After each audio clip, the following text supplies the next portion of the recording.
Spider-Man is one of the most beloved and instantly recognisable superheroes in the entire world. Practically ever since he first swung onto the printed page in 1962, the web-slinger has maintained his place at the heart of the comic book industry, becoming the crown jewel of Marvel Comics, as well as one of the true trailblazers and faces of the entire superhero genre. Whether it be in comics, live-action films, cartoons, animation, or beyond, the trials and tribulations of Peter Parker have entertained and enamoured readers for countless decades, with Spider-Man having a litany of classic and era-defining stories, both good and bad. Over the past 60 years, Spider-Man has been at the centre of some of the most important and noteworthy superhero stories ever told, and the history behind these adventures is arguably just as fascinating as the tales that occurred on the printed page. So in this video, we're going to dive into the history of the friendly neighbourhood superhero, and look at the real-world stories behind some of his most famous and significant adventures, discuss the impact that these various tales had on the mythos of Peter Parker and the world of the Marvel Universe,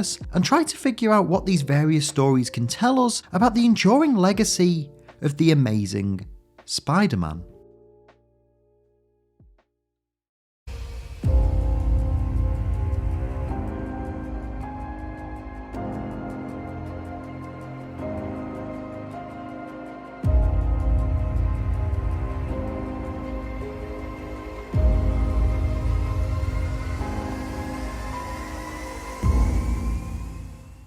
Before we continue though, just a quick reminder to leave a like on this video if you enjoy it, and subscribe to Owen Likes Comics so you don't miss out on any future videos.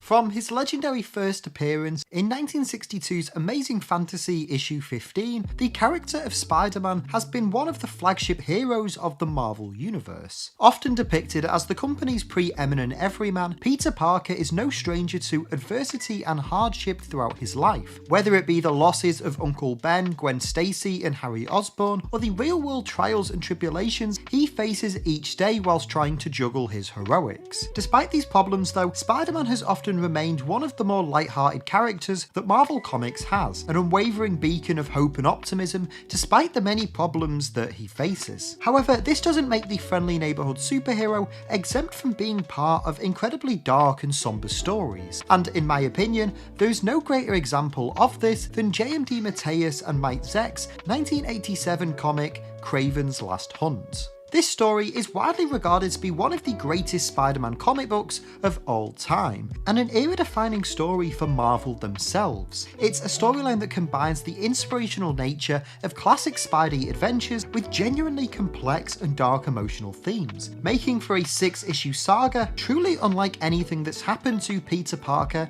either before or since. And in this video, I want to break down the history of just how this story came to be, what the original ideas were behind DeMatteis and Zeck's bold new idea to test the web-slinger to his limit, and ultimately what makes KRAVEN'S Last Hunt one of the very best Spider-Man stories ever told. In order to understand how KRAVEN'S Last Hunt came to be, it's first important to get a sense of the comic's writer, J.M. DeMatteis, and his process when attempting to bring this story to life. You see, DeMatteis broke into the comics industry in the late 1970s, where he first worked on producing horror books for DC Comics. He would then begin working at Marvel in the early 1980s, when the company's then editor-in-chief, Jim Shooter, appointed him as the new writer of both The Defenders and Captain America. Beginning in 1981, his run on Captain America would be the first chapter in his long-running collaboration with artist Mike Zeck. From here, DeMatteis would become a major name in the comic book industry, with the success on books like Captain America, The Defenders and Namor giving him the freedom to pitch more ambitious stories. Specifically, it was during this time that DeMatteis came up with an interesting idea for Wonder Man, pitching to Tom DeFalco a story that would see the hero be attacked and buried by his villainous half-brother, the Grim Reaper, forcing him to escape from his grave and overcome his longtime foe. As DeMatteis would later explain on his website, "It was a long road from the first glimmer of inspiration, somewhere around 1984 or 85 to the final published work. If it had been up to me, and thank goodness it wasn't, the original idea would have seen print as, of all things, a Wonder Man miniseries. Simon Williams, defeated in battle by his brother the Grim Reaper, awakens in a coffin, claws his way out, and discovers that he's been buried alive for months. But the story knew better. It knew that it needed time to brew in my unconscious, and find the proper form. Tom DeFalco, then Marvel's executive editor, agreed. When I pitched him my Wonder Man idea, he promptly rejected it, but there was something in that return from the grave concept that wouldn't let go. Believing that such a story had clear potential, DeMatteis would actually take it over to DC Comics, proposing a new version in which Batman is buried by the Joker, and that believing he had finally killed his arch enemy, the Clown Prince of Crime would effectively turn sane. Arguably, this new approach would have likely fared better, given that Batman's comics were becoming increasingly dark and psychologically driven throughout the mid to late 1980s, culminating in stories like A Death of the Family, The Dark Knight Returns, and The Killing Joke. And although DeMatteis' pitch would have most likely fit in nicely with these other stories, it was actually its similarities to books like The Killing Joke that caused DC to reject his proposal, with Batman group editor Len Wein already having received Alan Moore's pitch and found DeMatteis' ideas to overlap with The Killing Joke in many ways. Although it should be noted that DeMatteis' Batman pitch would later be released in 1994, under the name Going Sane. Nevertheless, feeling somewhat dejected, DeMatteis would temporarily drop the idea and return to his regular writing duties at Marvel. However, in 1986, he would be approached by DeFalco and Jim Owsley, then the editor of the Spider-Man comic line, about potentially taking over on the Spectacular Spider-Man comic series. Now, at first, J.M. DeMatteis actually rejected this offer, believing that he couldn't commit to writing another monthly title. However, upon realizing that this could be his gateway to bringing his original Wonder Man pitch to life, he changed his mind and eventually accepted. While Spider-Man may have been the third superhero to be fit into this story, DeMatteis found that Peter Parker was actually the perfect protagonist for it, as his close encounter with death and subsequent escape would feel even more high stakes given the character's recent marriage to Mary Jane Watson. As DeMatteis writes, I now had another chance, probably my last chance, to take a crack at this back from the grave idea. More important, I discovered as I worked away on the proposal that Spider-Man, recently married to Mary Jane, was a far better choice than either Wonder Man or Batman. Peter Parker is perhaps the most emotionally and psychologically authentic protagonist in any superhero universe. Underneath that mask, he's as confused, as flawed, as touchingly human as the people who read and write about him, the quintessential everyman. And that everyman's love for his new wife, for the new life they were building together, was the emotional fuel that ignited the story. It was Mary Jane's presence, her heart and soul, that reached down into the depths of Peter's heart and soul, forcing him up out of that coffin, out of the grave, into the light. And that's how Kraven's Last Hunt was born. Reteaming with artist Mike Zeck, DeMatteis began fleshing out the details for what this ambitious story would entail. Initially, Kraven the Hunter wasn't actually considered to be the villain. Instead, the pair considered creating a brand new foe who would be capable of pushing Spider-Man to his absolute limits. However, coming up with ideas for this new villain proved challenging, and upon consulting the Marvel Universe Handbook for ideas, DeMatteis soon found himself becoming fascinated with Kraven, drawing comparisons between the character and the work of writer Fyodor Dostoevsky, particularly his books Crime and Punishment and The Brothers Karamazov, and realised that he could use the Russian villain to explore the same themes of duality and humanity that Dostoevsky had in his works. Although Jim Owsley was initially hesitant to allow the pair to use Kraven in the story, preferring the original idea of a brand new villain gave Zeck and DeMatteis the benefit of the doubt, allowing Kraven to take centre stage and be the man to finally hunt down Spider-Man. As the pair then began outlining the plans for each of the 6 issues of Spectacular Spider-Man that the story would be told in, Marvel Editorial made the decision to expand it to all 3 of the ongoing Spider-Man comics, believing that the impact of Peter's near-death experience would be lessened if other stories were being told concurrently. Therefore, DeMatteis and Zeck would not only continue to work on Spectacular, but also take over both the long-running Amazing Spider-Man title, as well as the recently launched Web of Spider-Man series, stretching their ambitious story across every corner of the Spider-Man universe. And with this, in October of 1987, the first chapter in the 6-part saga would be released, in the form of Web of Spider-Man issue 31, where the ominous Kraven the Hunter would make his grand entrance, setting the stage for a story that would shake the Spider-Man landscape to its very core.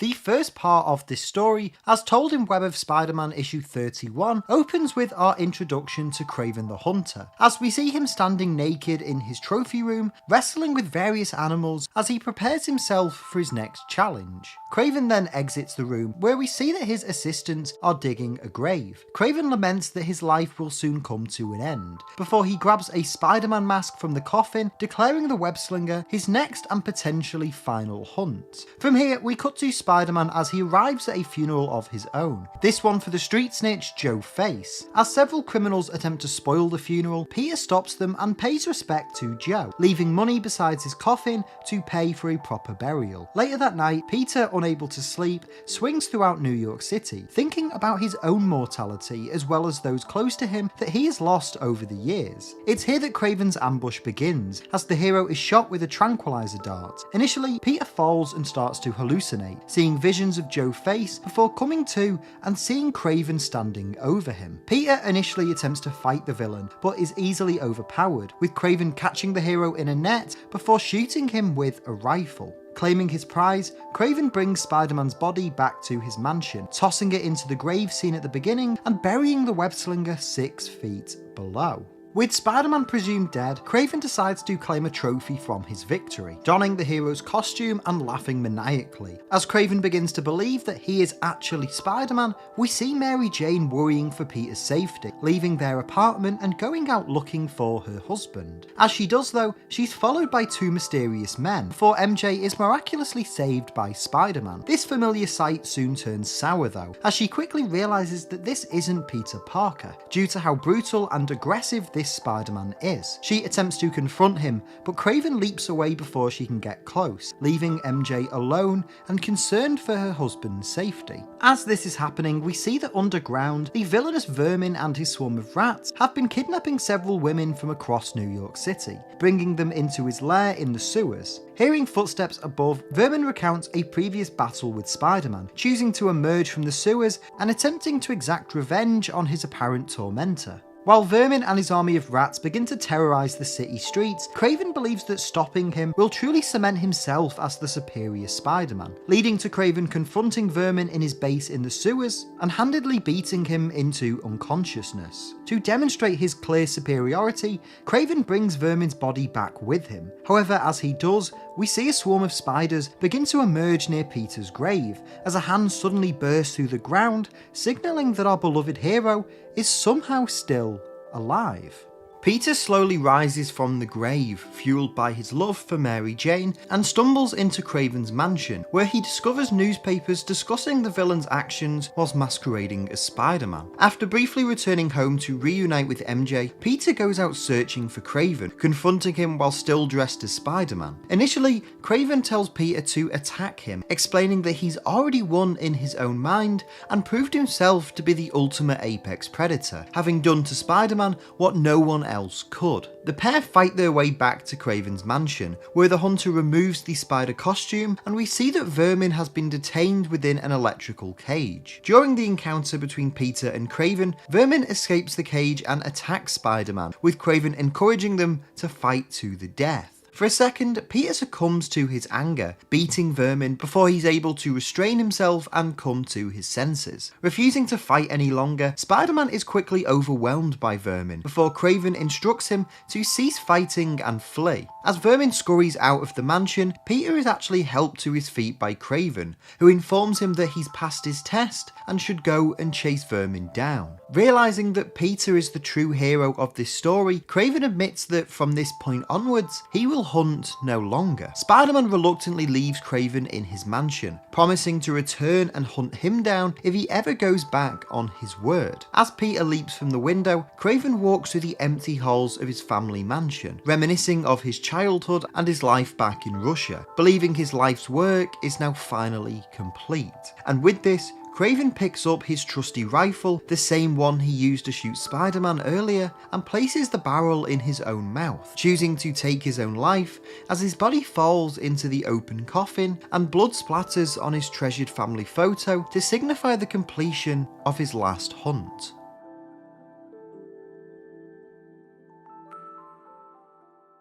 I don't think it's hyperbole for me to say that Kraven's Last Hunt is unlike any Spider-Man story that came before it. While there have certainly been many incredibly dark stories told throughout the character's history, the image of Spider-Man being shot and buried alive by Kraven is one that has remained fixed in the minds of comic fans ever since it first happened. However, while this is admittedly a dark story, it isn't one without deep meaning and symbolism. You see, Kraven's Last Hunt was told throughout 1987, being released only 1 year after comics like Watchmen and The Dark Knight Returns. This was a period in which comic books across the board were becoming increasingly darker, and writer James DeMatteis used this changing tone to tell a story that examined how mortality and the fear of death informs so many different aspects of Spider-Man's character. From his introduction on the very first page, we see that Kraven himself is incredibly aware of his own mortality, and his quest to bury and replace Spider-Man is not to extend his life, but to create a legacy that will live beyond him. And while Kraven seeks a meaningful death, it's Spider-Man's desire to live and continue the life that he and Mary Jane had built together that carries him out of his grave and back into reclaiming the mantle. Additionally, this comic also serves as something of a critique of this darker trend of storytelling, as DeMatteis sought to use Kraven becoming the new Spider-Man as an example of these more violent and morally ambiguous anti-heroes that would begin to rise in popularity. As DeMatteis would explain, what Kraven plans to do is kill Spider-Man and then take his place. Prove that he can be a better Spider-Man than Spider-Man. What he becomes, of course, is not Spider-Man, but what he perceives Spider-Man to be. In a sense, what Kraven becomes is something akin to Frank Miller's Dark Knight character. One of the things about Peter Parker with Spider-Man is that he doesn't just put on a mask and become the Spider-Man. He doesn't become transformed into this dark creature of the night. No matter what costume he has, no matter what he does, Peter Parker is always a very human, passionate, caring guy. Kraven doesn't know that, and that is the major difference here. Understanding this idea is pivotal to explaining why Kraven's Last Hunt is such a timeless story. At its heart, this comic is all about tragedy, as well as pushing the Spider-Man mythos into uncharted territories, forcing readers to really consider the psychology at the heart of the friendly neighborhood hero. Throughout each of the 6 issues, we're reminded that what makes Peter Parker an incredible superhero is his humanity, encapsulated in the book by his love for Mary Jane Watson. And when that humanity is taken away, the meaning of Spider-Man is lost with it. When Kraven adopts the Spider moniker, he does so whilst fundamentally misunderstanding what it truly means, seeking simply to become a predator and hunt down criminals without considering the hope, bravery and compassion that encapsulates and defines the wall crawler. This battle for humanity is demonstrated by the two's fate, as Kraven's quest for death and Peter's struggle to live results in Spider-Man becoming an even greater hero by the end of it, as Spider-Man chooses to embrace humanity and love in order to survive, while Kraven rejects it in favour of taking his own life. Therefore, the comic's message that by choosing to embrace life and all that it brings, we too can survive what may come, is quintessential Spider-Man storytelling at its very core. And despite its dark tone and premise, I think that's what makes Kraven's Last Hunt an incredible story of triumph and heroism. And combined with the long and storied history that DeMatteis had trying to bring it to life, it's what, in my opinion, truly makes it one of the greatest Spider-Man comics of all time.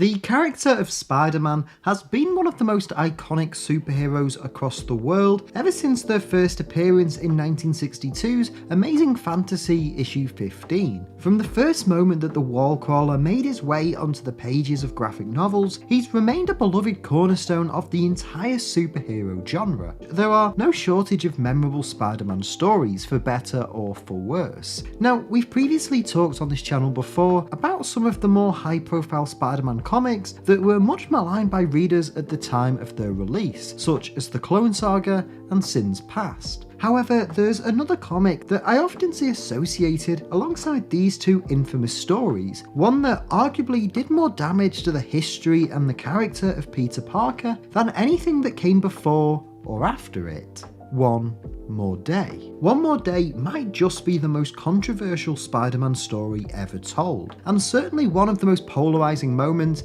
in all of Marvel Comics history. And in this video, I want to break down the history of just how this story came to be, what the original plans were for this story, and the behind-the-scenes controversies that led to the version that we ultimately got, and how One More Day has served to massively impact the legacy of the Amazing Spider-Man character and the entire Marvel universe as a whole.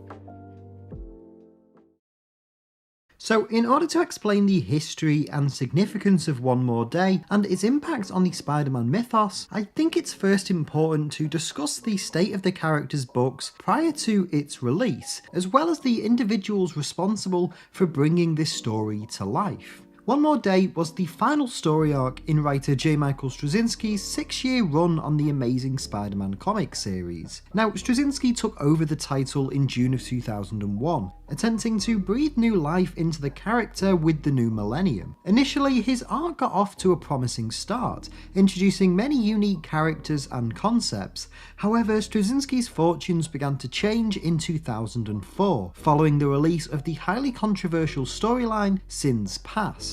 Running throughout Amazing Spider-Man issues 509 to 514, this story not only saw the reveal of Gwen Stacy's affair with Norman Osborn, but also notable clashes between the writer and Marvel editorial, who vetoed much of Straczynski's original plans for the story and mandated the version that was ultimately released. Not only did Sin's Past prove to be a massively polarising storyline after its release, it also signposted the beginning of further tensions between the writer and the higher-ups at Marvel Comics, tensions that would ultimately culminate with One More Day.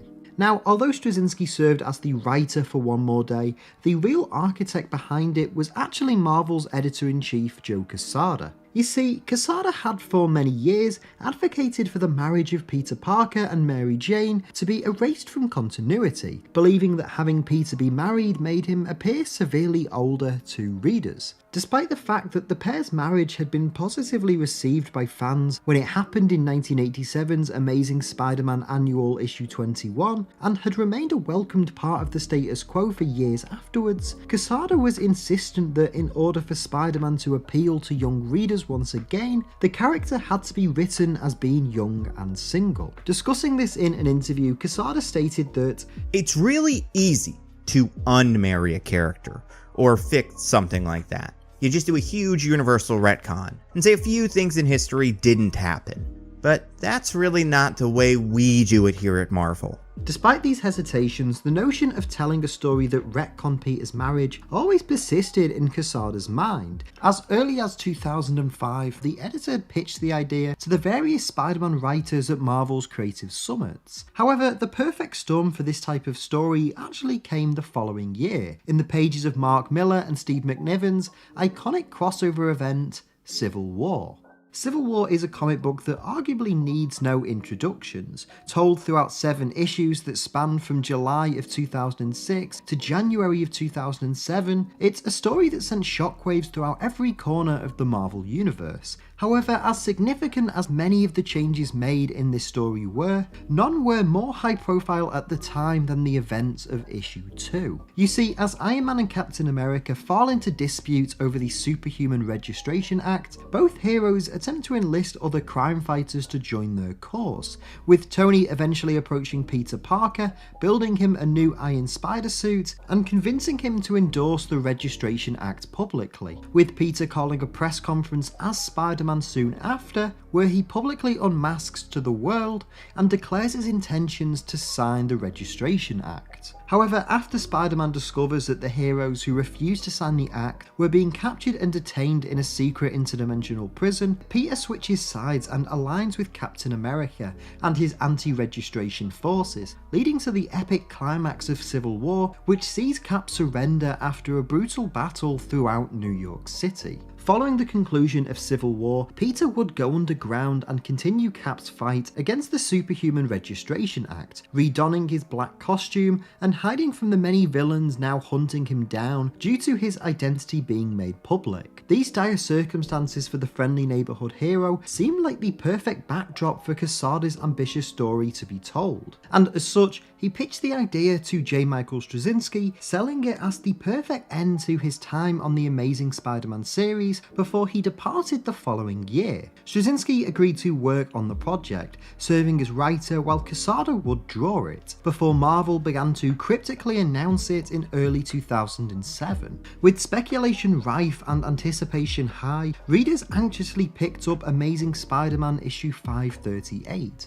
unsure of what to expect, only to be met with one somber question: what would you do with one more day?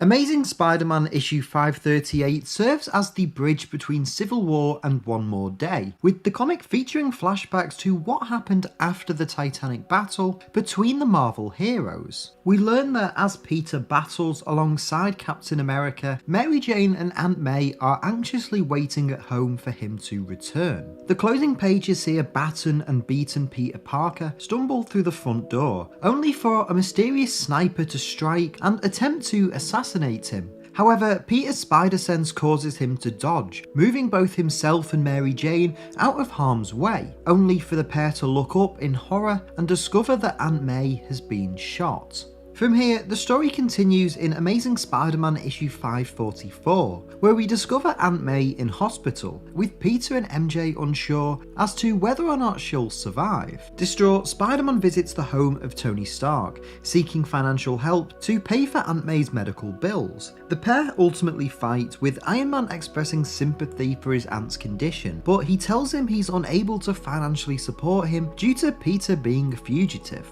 Bitter and resentful, Peter leaves and returns to the hospital, where he discovers that Tony had a change of heart and sent Jarvis to write a check to Aunt May in his own name. Despite this gesture, with May's hospital bills now being covered, Peter can't escape from the harsh reality that Aunt May might not survive this, and as such, he begins to desperately seek out help from Doctor Strange, Reed Richards, and even Otto Octavius, only to be told from each of them that there's nothing that they can do. Peter returns to the hospital dejected, only to be met by a strange young girl, who tells him that she holds the answers to his problems. Reluctantly following her, Peter finds himself standing before a mysterious woman in red, who shockingly transforms into the demon Mephisto. Mephisto tells Peter that only he is capable of saving Aunt May's life, but warns him that a sacrifice must be made in order for it to happen. Mephisto then names his demands in the form of Peter's marriage to Mary Jane. He gives both Peter and MJ until midnight to make their decision, with the pair forced to make an impossible choice. Eventually, both Peter and MJ choose to reluctantly agree to his demands, though with the caveat that in addition to Aunt May's safety, Mephisto will also erase the world's knowledge of Peter's secret identity. Mephisto then appears in front of them and agrees to this additional demand, watching the pair say goodbye as the demon reveals that the young girl Peter saw earlier was actually the child that they would now never have. The world fades to black, and when it returns, we find Peter Parker in bed, alone. He walks downstairs to find Aunt May alive and well, cooking breakfast in the kitchen. Peter greets her with no memory of what came before he leaves and travels to an undisclosed penthouse, where he goes upstairs and meets his friends at a party. Chatting with Flash Thompson, we learn that Peter and Mary Jane are still on bad terms for reasons we're not currently aware of, before both of their attention is caught by the return of Harry Osborn, who shares a drink with his former friends as they all toast to a brand new day.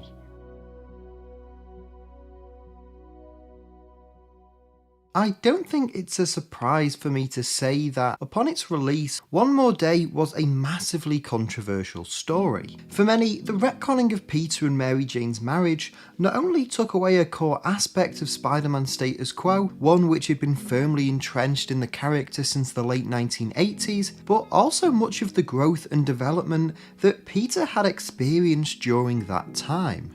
However, while these complaints are not surprising, J. Michael Straczynski's outspoken displeasure towards the story's execution certainly was. Writing a detailed post on his blog, Straczynski discussed the creative differences that he and Quesada had when bringing One More Day to life, and how ultimately the final product wasn't the story that he intended to tell. According to Straczynski, in the current storyline, there's a lot that I don't agree with, and I made this very clear to everybody within shouting distance at Marvel, especially Joe. I'll be honest, there was a point where I made the decision and told Joe that I was going to take my name off the last 2 issues of the One More Day arc. Eventually, Joe talked me out of that decision because at the end of the day, I don't want to sabotage Joe or Marvel, and I have a lot of respect for both of those. As an executive producer as well as a writer, I've sometimes had to insist that my writers make changes that they did not want to make, often loudly so. They were sure I was wrong. Mostly I was right. Sometimes I was wrong. But whoever sits in the editor's chair, or the executive producer's chair, wears the pointy hat of authority.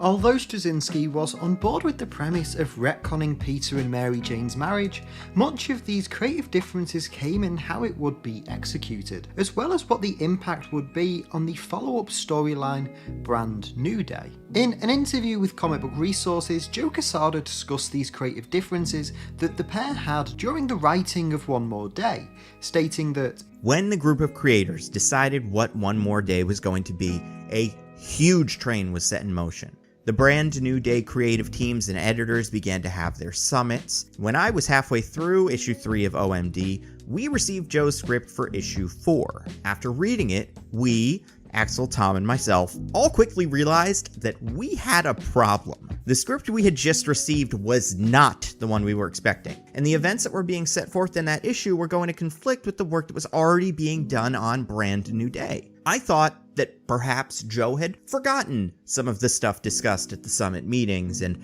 the subsequent emails and discussions that followed, but that didn't seem to be the case. This was the story he wanted to tell. In his story, Mephisto was going to change continuity from as far back as issues 96 and 98 from 1971. In Joe's story, Peter drops the dime on Harry, and that helps him get into rehab right away. Consequently, MJ stays with Harry, and Gwen never dies and never has her affair with Norman, etc., etc., and in the end, Peter and MJ are never married. According to Quesada, he ultimately had to choose between allowing Straczynski to tell the story he wanted as the final chapter in his 6-year run, or mandate that the final issue of One More Day be completed in the way that had been agreed, in order for it not to interfere with the plans for the upcoming Spider-Man stories. And despite his displeasure, Straczynski did agree to bring Quesada's version of events to life, resulting in the now infamous climax that has become so polarizing to readers.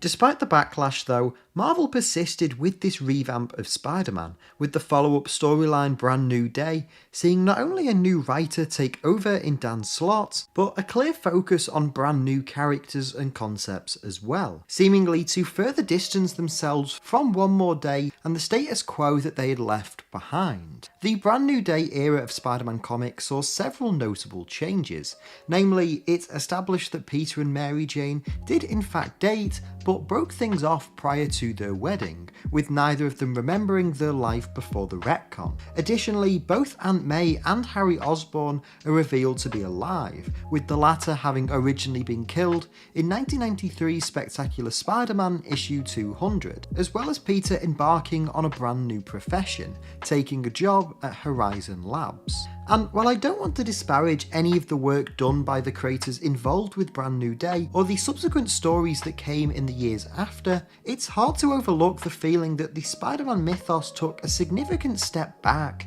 with One More Day. While there were a number of exciting new additions to the status quo that came after it, readers suddenly found Peter Parker back where he was many years ago, with much of his journey and growth over 2 decades worth of stories now largely non-existent. Almost without interruption, fans have demanded for the return of Peter and MJ's marriage from the very moment it was erased from continuity, with stories such as the 2015 Secret Wars tie-in Renew Your Vows, detailing a world where the pair are not only happily married, but raising a daughter who begins to develop superpowers. The fact that still, almost 15 years after its release, One More Day remained an intensely controversial storyline amongst Marvel fans demonstrates just how significant and impactful a story it was, for better or for worse. And regardless of your personal opinion on the retcon or the way in which it was handled, I genuinely think it's difficult to argue that One More Day isn't one of the most notable moments in the entire history of the Spider-Man character. And given its polarizing legacy, and the fact that it still impacts the way the character's comic book stories are told today, I think it's clear to say that we'll still be discussing One More Day for many more days and years to come.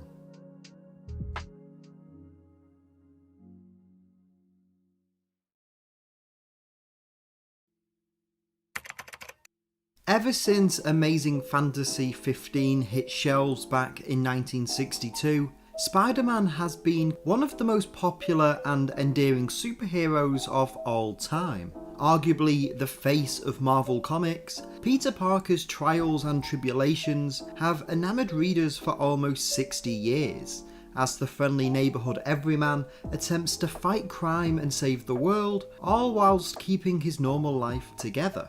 This relatability aspect is one of the reasons why Spidey has always connected with audiences so well. His stories have always been grounded in very real and normal problems, even when the villains themselves are incredibly fantastical. Spider-Man has always been the everyman superhero, and I don't think this notion has ever been demonstrated better than in Chip Zdarsky and Mark Bagley's 2019 miniseries, Spider-Man Life Story. In case you're unfamiliar, Spider-Man Life Story is a 6-issue comic book that follows the life of Peter Parker in real time, beginning with his first appearance back in 1962 and following the wall crawler all the way up to the present day, reimagining the world of Marvel as if it evolved with Peter's decades of heroism. Life Story serves as an ultimate celebration of the things that make Spider-Man such a beloved hero. So in this video, I want to talk about how Zdarsky manages to tell such an incredible story, how the comic pays respect and homage to the incredible Spider-Man stories that came before it, and how Spider-Man Life Story ultimately tells a perfect love letter to the friendly neighbourhood superhero.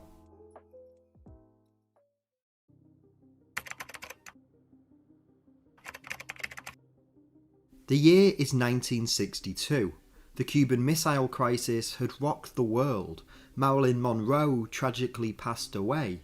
The first James Bond movie was released in theatres, and 15-year-old Peter Parker was bit by a radioactive spider and became the Amazing Spider-Man. Each issue of Spider-Man Life Story focuses on a different decade of the character's history, so in order to best break down how Zdarsky builds off and pays tribute to each different era of Spider-Man, we're going to break this video down into 3 sections, each one looking at a 20-year period, and how the comic book pays tribute to both the Spider-Man stories of that time and also the real-world context.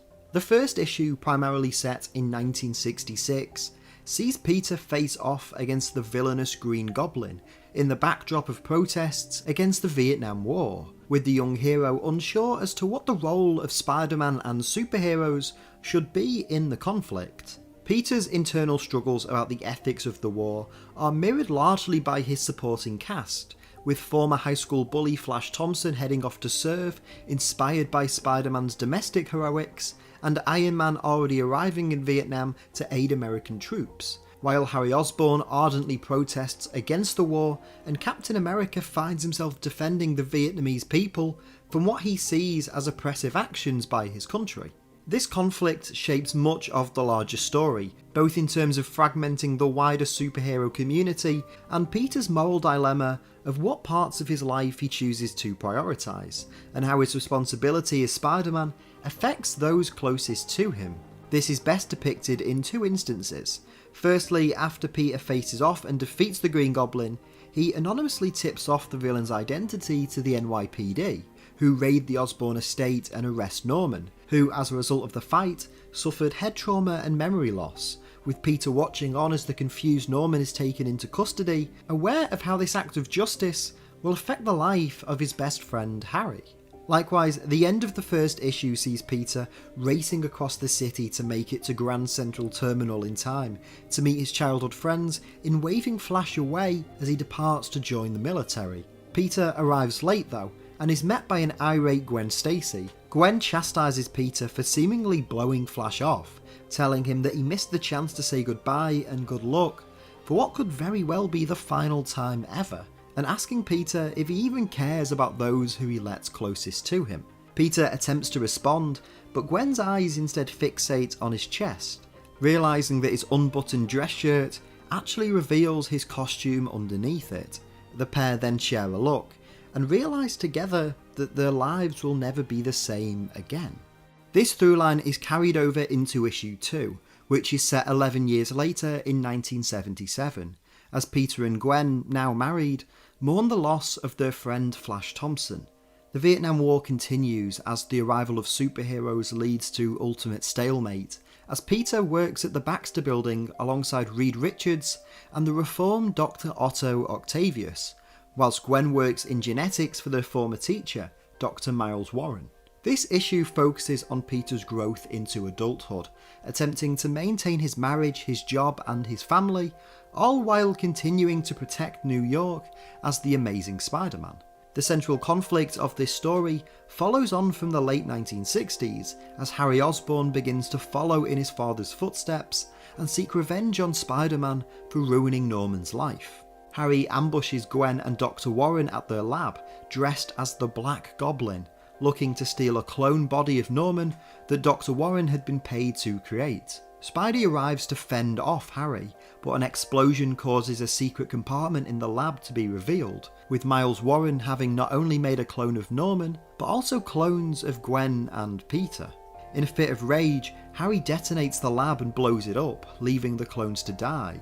Upon Gwen's insistence though, Peter attempts to race back into the burning building to save the clones, though only his doppelganger actually survived. As Peter returns with his clone body, Dr. Warren begins to freak out, revealing that the Gwen in front of the pair of them was actually the clone, and that the real Gwen had been held in stasis for Dr. Warren to have for himself. This revelation shocks Peter, to say the least. The love of his life, his wife, is gone. And how long had it been that she'd been replaced and he'd been married to a clone? The 70s portion of the story concludes with Peter and Mary Jane Watson, Harry's ex-girlfriend and Peter's childhood best friend, helping set up the surviving clones up with new identities as they depart from New York to start a new life. MJ consoles a disparate Peter, telling him that despite his immeasurable loss, he doesn't have nothing.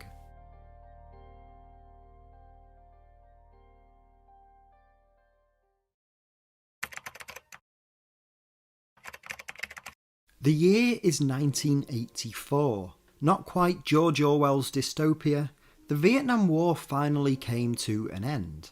Miami Vice debuted on television screens as the first Apple Macintosh computer was released, and Mary Jane Watson lies in a hospital bed expecting twins as her husband, Peter Parker, fights alongside an all-star team of superheroes on a strange planet called Battleworld. While the 1960s and 70s were the years that Spider-Man formally introduced himself to the world, many still to this day cite the 80s and 90s as the period where many of his iconic stories came from. This era of the Life Story series certainly pays tribute to all of these, dropping us in the middle of Secret Wars, where now 30-something-year-old Peter fights with his fellow heroes, before discovering the alien symbiote and returning to Earth to be with his wife and newborn twins. By this point in his career, Peter is beginning to noticeably slow down. He's not as quick or as sharp as he once was in his teens, so the enhanced abilities gifted by the alien suit are a welcome surprise to the hero. Much of this issue focuses on Peter's dependence upon the symbiote, and the impact that this has on his relationship with Mary Jane, Aunt May, and his 2 children. Taking cues from one of the very best Spider-Man stories of the 1980s, the main villain of this period is Kraven the Hunter, who arrives in New York, subdues and buries Spider-Man before taking over his identity, with Kraven explaining his reasoning for hunting Peter is actually out of respect. He's admired Spider-Man for decades, but visibly sees that he's past his best, and now requires putting down. Peter is shot, wounded and buried by Kraven, a problem compounded by the fact that under a desperate last-ditch plea from Mary Jane, Peter fought Kraven without the alien symbiote. Nevertheless, Peter is rescued and saved by the alien entity, which breaks out of its container at the Parker home and races towards the graveyard where Peter is buried, bonding with him as he emerges from the ground in a fit of animalistic rage, appearing almost like venom. The hunter becomes the hunted then, as Peter tracks Kraven down and prepares to kill him, before Mary Jane arrives with a sonic cannon to rid Peter of the symbiote and prevent him from crossing a line that he would never return from. Peter, understanding the fact that he's losing control of himself within the suit, lets go of Kraven and tells MJ to do it, as the sonic waves blast the alien suit off of Peter's body. After this, Peter apologises to MJ and acknowledges his mistakes. He'd been so focused on being Spider-Man to the best of his abilities that he became consumed by the symbiote and neglected his real responsibilities. The next day, however, we see Mary Jane separate from Peter, as she and the 2 children depart and leave Peter alone in an empty house with Aunt May. Even at Peter's age and at this point in his career, the hardships and the toils of balancing responsibility still remains a core part of the web-slinger's life, and a problem he continues to have to overcome. The devastating loss of the people he loves most as a result of his actions leads Peter to make a crucial life decision in the subsequent years. By 1995, he now oversees a successful company known as Parker Industries, currently fighting off a merger takeover from his rival Tony Stark. The corporate headaches of running such a large company wear thin on the middle-aged hero, especially as he continues to fight crime as Spider-Man. While out doing so, Peter is attacked and kidnapped by Dr. Octavius, where he wakes up in a mysterious lab to see Harry Osborn, his former friend who disappeared after the clone saga of the 1970s, standing alongside his clone Ben, as Doc Ock reveals to the two that Ben Parker wasn't actually the clone at all, and much like what had happened to Gwen, Peter was actually the clone created by Dr. Miles Warren. A fight breaks out between the four following this revelation, with Harry trying to calm the situation down before he's accidentally impaled by one of Octavius's metal arms. Ben chases after a fleeing Otto, while Peter tends and cares for his dying best friend, with Harry passing away in his arms as the two reconcile. Following this, the next day, Ben and Peter meet up and Peter gives Ben his life back, handing him everything from Peter's passwords, his keys, his company, and even the role of Spider-Man, telling Ben that he's returning the life that he had stolen from him, with Peter admitting that he's tired of living this life after 20 years, with Ben thanking Peter and in return handing him a homemade Spider-Man mask that Ben had kept with him for all this time, because neither one of them can resist responsibility. With Peter now free of his burdens, he plans to leave New York behind and travel to Portland, Oregon, but not before visiting an old foe in the form of Norman Osborn, where Peter reveals that he knew Norman orchestrated this entire situation, and that he knows that Ben is actually the clone, with Norman vengeful for Peter having him jailed 30 years ago, before Peter tells him that Harry was killed. Norman lashes out in response to this, blaming Peter, but as he does so, he suffers a fatal heart attack, dying in Peter's arms, with his very last words being, "I hate you." With all of the skeletons in Peter's closet now finally removed, he arrives outside a large house in the Portland suburbs, where he's greeted by two happy children, Benjamin and Claire. Peter begins to cry as he embraces his children for the first time in so long, before looking up at the doorway to see Mary Jane Watson stood waiting for him. Finally, after all this time, Peter Parker is home.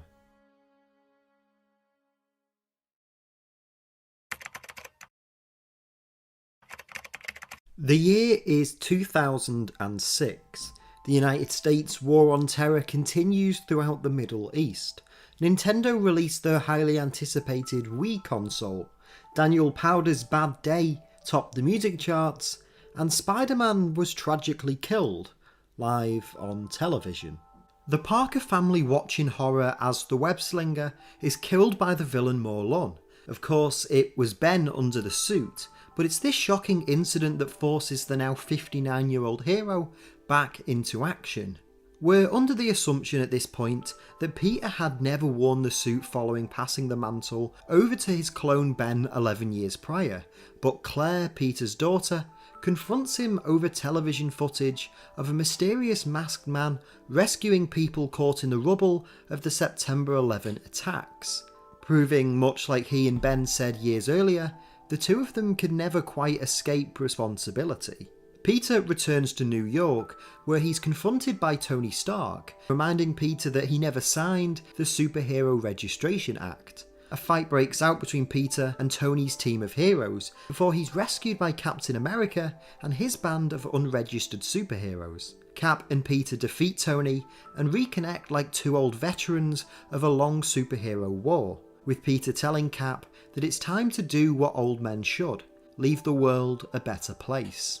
This notion is carried further into the final decade of the story, as Peter attempts to grapple with his legacy and the world that he chooses to leave behind. Now over 70 years old, Peter suffers from a recurring nightmare, each night visualising the events leading up to Uncle Ben's death and how he failed to stop the killer when he had the chance. In the year 2019, the world is embroiled in a bitter war between heroes and villains, with Peter alongside his apprentice Miles Morales on an important mission to prevent the world's doomsday. Peter and Miles jet off to an abandoned Stark space station, searching for a doomsday pulse to destroy the lab and prevent its use in the war, when the two of them are attacked by Venom, now bonded with Kraven the Hunter, with the two of them seeking revenge after what Peter did to them both in the 1980s. As the two heroes fight the monster off, Peter uses a sonic boom to blow the symbiote off of Kraven's body, revealing nothing but a skeleton behind. Peter tells Miles that all my enemies are dead, before Miles suddenly attacks Peter and reveals himself to actually be Dr. Otto Octavius, having switched bodies with Peter's new student, proclaiming himself to be the superior Spider-Man. The two longtime foes clash heads and are taken to the Mindscape, where Doc Ock forces Peter to fight the many demons of his past. Peter subdues Octavius with the memory of Aunt May, Otto's former love and their shared loss, before taking Miles' body and placing it in a parachute pod, and instructing Otto to return to Earth and give the young hero back his life. As the space station begins to self-destruct, Peter webs pieces of it together as he searches for the Doomsday Pulse. Activating it, Peter realises he's now on a suicide mission, unable to make it out of the blast radius in time. Closing his eyes and thinking back to his youth, reliving his life story as he counts the seconds down to his inevitable demise. Peter makes peace with his past, whispers his final words, "Mary Jane Watson, you're my jackpot," and lets go as the ship explodes. Back on Earth, Miles, now back in his own body, meets with Mary Jane following Peter's funeral, with MJ presenting the young hero with Peter's original costume from the 1960s, giving him her blessing to continue on his legacy as the new Amazing Spider-Man. We then witness Peter's recurring dream once again, reliving the night of Uncle Ben's death, except this time it's Miles under the suit who catches the criminal. As Peter's life comes to a close, he watches his legacy unfold, with his successes and failures there for the next generation to learn from, and as one life story ends, another begins.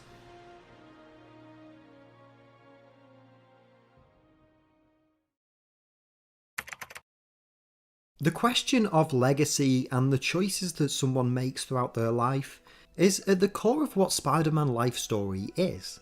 Throughout these 6 issues, Zdarsky and Bagley attempt to pay tribute to as many classic Spider-Man stories as possible, creating a linear timeline of the hero's life and assessing what would become of Peter if he had lived through these events in real time, and how his heroics would have shaped the world around him. What I think this comic does best above all else is translate the ideals and the message at the heart of Spider-Man as a character, and what's made him such a beloved and enduring figure throughout the many years of his existence. We watch as Peter grows from an uncertain teenager trying to find his place in the world, to an elderly, seasoned hero giving his life to save the world and ensuring that it has a future. Peter's final act is the ultimate personification of responsibility, and the way that Zdarsky sends Peter off into the sunset feels like an ultimate tribute to a character whose message and meaning will live on forever.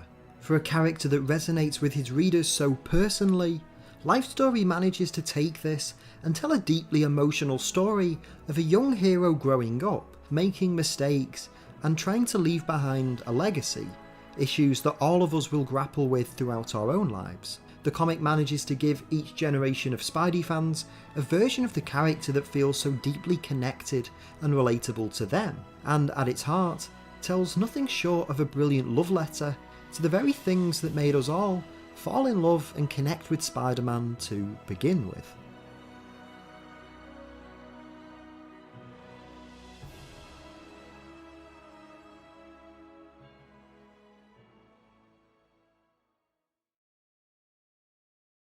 If you consider yourself to be a 90s kid, then your childhood probably sounded a little something like this.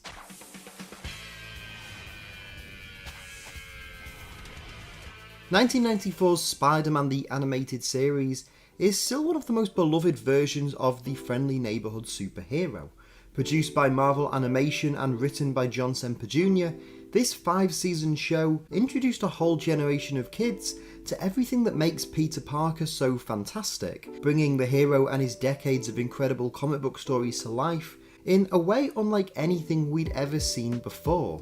The series ran from November 1994 to January 1998 and adapted countless classic Spider-Man stories. However, it's the show that came after it that I find even more fascinating. Now, everyone remembers this Spider-Man show, sure, but I very rarely hear anyone mention the 1999 animated series Spider-Man Unlimited. Spider-Man Unlimited was quite unique compared to its predecessor. Set on an alternate Earth, Spider-Man chases down Venom and Carnage, as well as teaming up with a band of freedom fighters to fight the villainous High Evolutionary. To say this show strayed away from the classic Spider-Man status quo is definitely an understatement, but the sheer uniqueness of it all makes me wonder just why it's become so forgotten about. So in this video, I want to dive into the history of how Spider-Man Unlimited was first conceived, the original ideas and plans behind this fresh take on the character, and what the plans were for the show's long-term story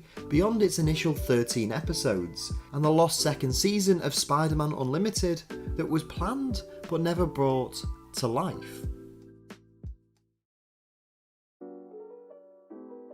The original Spider-Man the Animated Series aired on Fox Kids and proved to be one of the network's most popular shows throughout its 4-year run. Now, after the conclusion of its final season in early 1998, questions between Marvel and Fox began to arise about the future of the partnership. You see, due to the show still maintaining high viewing figures at the time of its conclusion, both companies were keen on securing the rights for Fox to re-air the original 65 episodes. However, in order to do so, Fox asked Marvel to produce a new Spider-Man focused show that would air alongside it. Originally, Marvel's plan was to hire Saban Entertainment, the team behind the original show and the likes of X-Men the Animated Series, to create a motion comic adaptation of the original Stan Lee Steve Ditko comic books. However, these plans fell apart once Sony Pictures acquired the Spider-Man film rights in 1999, with their contract stipulating that Sony would be able to make a new animated series to tie in with their upcoming feature film, resulting in the 2003 short-lived MTV Spider-Man series. Now, while this meant that Marvel could produce a new Spider-Man show in-house, they wouldn't be able to adapt any of the material also used as inspiration for Sony's films or the spin-off cartoons, including the character's origin and backstory, with the terms also stating that while Marvel retained the rights to use the Spider-Man character, they couldn't actually use any of his regular supporting cast. As a result, Marvel and Saban went back to the drawing board and initially considered adapting the popular Spider-Man 2099 comic book, only for DC to release their futuristic sequel to Batman the Animated Series in Batman Beyond that same year. With no immediate ideas springing to mind, Marvel instead gave Saban a list of characters and concepts that they retained the rights to and felt could be translated well into animation, with the list including Venom, Deathlock, the High Evolutionary and Counter-Earth. Writer Michael Reeves and producer Will Mineo took these concepts and built a story for a new Spider-Man show around it. The initial pitch to Marvel was for Spider-Man to be stranded on Counter-Earth, only to discover that in this alternate world, Uncle Ben was still alive and that Earth's version of Peter Parker had become evil after discovering the symbiote. Reeves pitched the idea to Marvel's executives in February 1999, who largely liked the fresh take on the character, but hesitated on the idea of featuring two different versions of Spider-Man, due to the recent issues the company had experienced with the Clone Saga. As a result, Uncle Ben and the second Peter were scrapped, in favour of Venom and Carnage arriving on Counter-Earth, with Peter following the two to stop and apprehend them. With these ideas now finalised, Saban and Coco Enterprises began to bring this new animated series to life, and on October 2nd, 1999, the world was first introduced to Spider-Man Unlimited.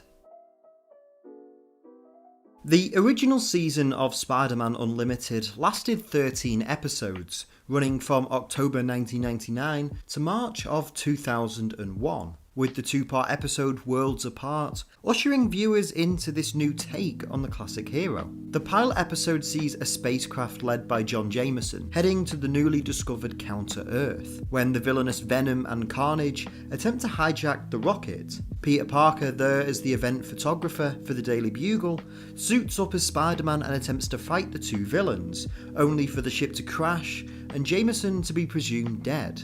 Months later, a transmission arrives from John Jameson, revealing that he's still alive and he made it to Counter-Earth, with Peter, equipped with a new nanosuit designed by Reed Richards, flying to the planet to attempt to rescue him. Upon arriving on Counter-Earth though, Peter discovers a race of anthropomorphic animals called Bestials, who control the planet, with humans reduced to second-class citizens. Spider-Man is then attacked and kidnapped by the Knights of Wundagore, a group of elite mercenaries working for the High Evolutionary, before he manages to escape and discover John Jameson, now the leader of the planet's human resistance. Spider-Man decides to join the cause and vows to stay with Jameson on Counter-Earth until balance is restored and the High Evolutionary is defeated. This introduces the overarching premise of the show, with Spider-Man and the Human Rebellion fighting the Knights and the High Evolutionary, as Peter also attempts to track down Venom and Carnage, who plan on unleashing millions of symbiotes onto Counter-Earth and killing all remaining humans on the planet. Throughout the later episodes though, a number of familiar Spider-Man characters do also show up, though in reimagined ways. Most notably, Episode 3 introduces us to Counter-Earth's version of the Green Goblin, a superhero vigilante who teams up with Spider-Man to fight the Bestials and free New York from their control. Likewise, reimaginings of the Vulture and Electro all make sporadic appearances throughout the later episodes of the show. The climactic episode, entitled Destiny Unleashed, is one of particular note, and sees Venom and Carnage finally enact their master plan, unleashing an entity known as the Synoptic that will take control of all living creatures on Counter-Earth. Spider-Man, John Jameson, Green Goblin and the Rebellion face off against the High Evolutionary and the Bestials, as the symbiotes reject their hosts of Eddie Brock and Cletus Cassidy, as they no longer need them to survive now they have the Synoptic. Peter and the rebels defeat the High Evolutionary and rescue Brock and Cassidy, only to discover that the Synoptic's master plan has already begun, as the city around them becomes engulfed in symbiotes. How will Spider-Man and the gang save the day this time? Well, that's a question that we can't really answer. The cliffhanger ending of Season 1 seemingly raised the stakes for the future episodes of Spider-Man Unlimited. The only problem, though, was that Spider-Man Unlimited was cancelled after its initial 13-episode run, and the show never got a second season or any real conclusion. The question as to why the show was cancelled is a good one. While the series never reached the levels of popularity that the original Spider-Man show did in 1994, it was by no means a disaster, pulling in high to mid 3.0 ratings throughout its first run of episodes. However, Fox Kids' overall ratings at the time were suffering noticeable declines, with Unlimited first airing in the same time slot as Warner Bros.' wildly popular series Pokemon. It was around this time that Roland Poindexter became Vice President of Programming for Fox Kids, and frequently began to alter the programming schedule to compete with Kids WB and the Pokemon juggernaut, and as a result, Spider-Man Unlimited was put on ice for a year, as the broadcaster began to develop new shows that could rival the likes of Pokemon. As Rick Ungar, former president of the Marvel Character Group, explained, "What's happening is Fox is dealing with the realities of Pokemon as a competitor. They felt they needed to devote more time to those types of shows, which I understand. What's happening is Fox's Saturday programming has been really fluid. It hasn't been the same from week to week. The real problem is they have a ton of really good shows over there and they're trying to find the right formula to be competitive." With the network's focus on new shows unchanged, Fox informed Marvel in late 1999 that after airing the delayed episodes of Unlimited's first season, they wouldn't be renewing their agreement for another season. A somber decision, especially given the creative team of the show were deep into planning the story for Unlimited's second season. Larry Brody, one of the main writers for the show, outlined the plot for the first 5 episodes of Season 2, as well as an overall arc for how it would end. The plan for Season 2 would involve Spider-Man and the Rebels stopping the Synaptic, only to discover a merged Venom and Carnage symbiote now threatening to take over the Earth. We would also see more of Counter-Earth be established, including its versions of Latveria and Wakanda, as well as reimaginings of other Spider-Man villains, namely Black Cat. Season 2 would end in a 2-episode finale, much like its premiere, with Spider-Man and the Rebels restoring order and peace to Counter-Earth, as Peter finally returns home. While it was clear that those involved with Spider-Man Unlimited truly believed in this story and aimed to bring resolution to the plots established in the initial season, it simply wasn't meant to be. And by the time that the cliffhanger ending of Season 1 premiered in early 2001, the writing was already very much on the wall for this once promising show. While I don't think Spider-Man Unlimited was necessarily near the level of quality as its predecessor series, I do think there's plenty to praise within this show on its own merit. Following such a successful and long-running show like Spider-Man the Animated Series was never going to be an easy feat, because you couldn't just make another series that directly adapted the Spider-Man comics, because it'd only feel like an imitation of what came directly prior to it. And with that in mind, I think some credit has to be given to both Marvel and Saban for instead thinking outside of the box and attempting to make a show that was visibly and thematically very different from the 1994 series, and would therefore either live or die by its own merits and failures. External factors may have led to the show's cancellation before its story could conclude, but I do still think it's somewhat strange that we never talk about Unlimited when it comes to these classic Marvel animated series. And while it may not reach the upper echelons like Spider-Man, X-Men the Animated Series, or even Spectacular Spider-Man, I do think it's worth a revisit just for the sheer spectacle of this unique take on the beloved superhero, and to wonder what might have been if its run had been anywhere near as unlimited as its name suggested.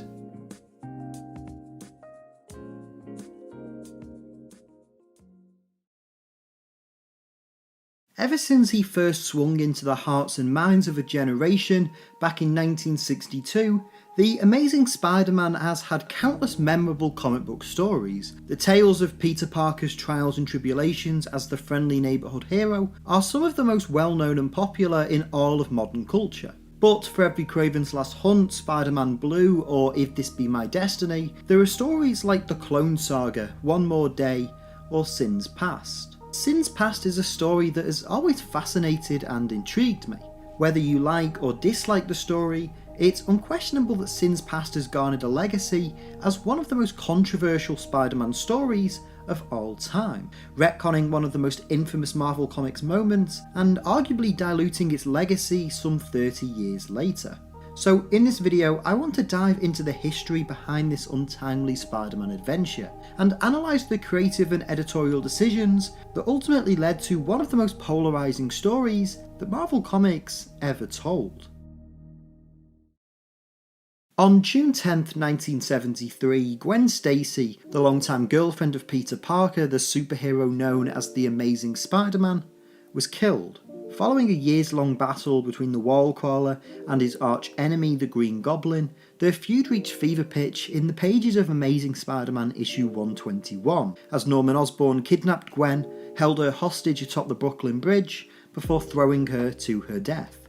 This story has gone on to become one of the most iconic moments in the history of modern comic books, forever changing the tone and landscape of Spider-Man's stories. Gwen was an innocent victim caught up in a war between these superpowered beings, and it was this guilt that would fundamentally change Peter Parker's life in subsequent years. In the decade since Gwen's untimely death, there have been a number of stories that have further explored her legacy, most notably Jeff Loeb and Tim Sale's 2002 miniseries Spider-Man Blue, a comic which sees Peter on Valentine's Day reflect on his life in the years since Gwen's passing, and ultimately choose to forgive himself and let go of his pain. However, in 2004, another chapter in this story was to be told, this time penned by J. Michael Straczynski, the then current writer of the Amazing Spider-Man comic series. At this point in time, Straczynski was no stranger to the world of entertainment.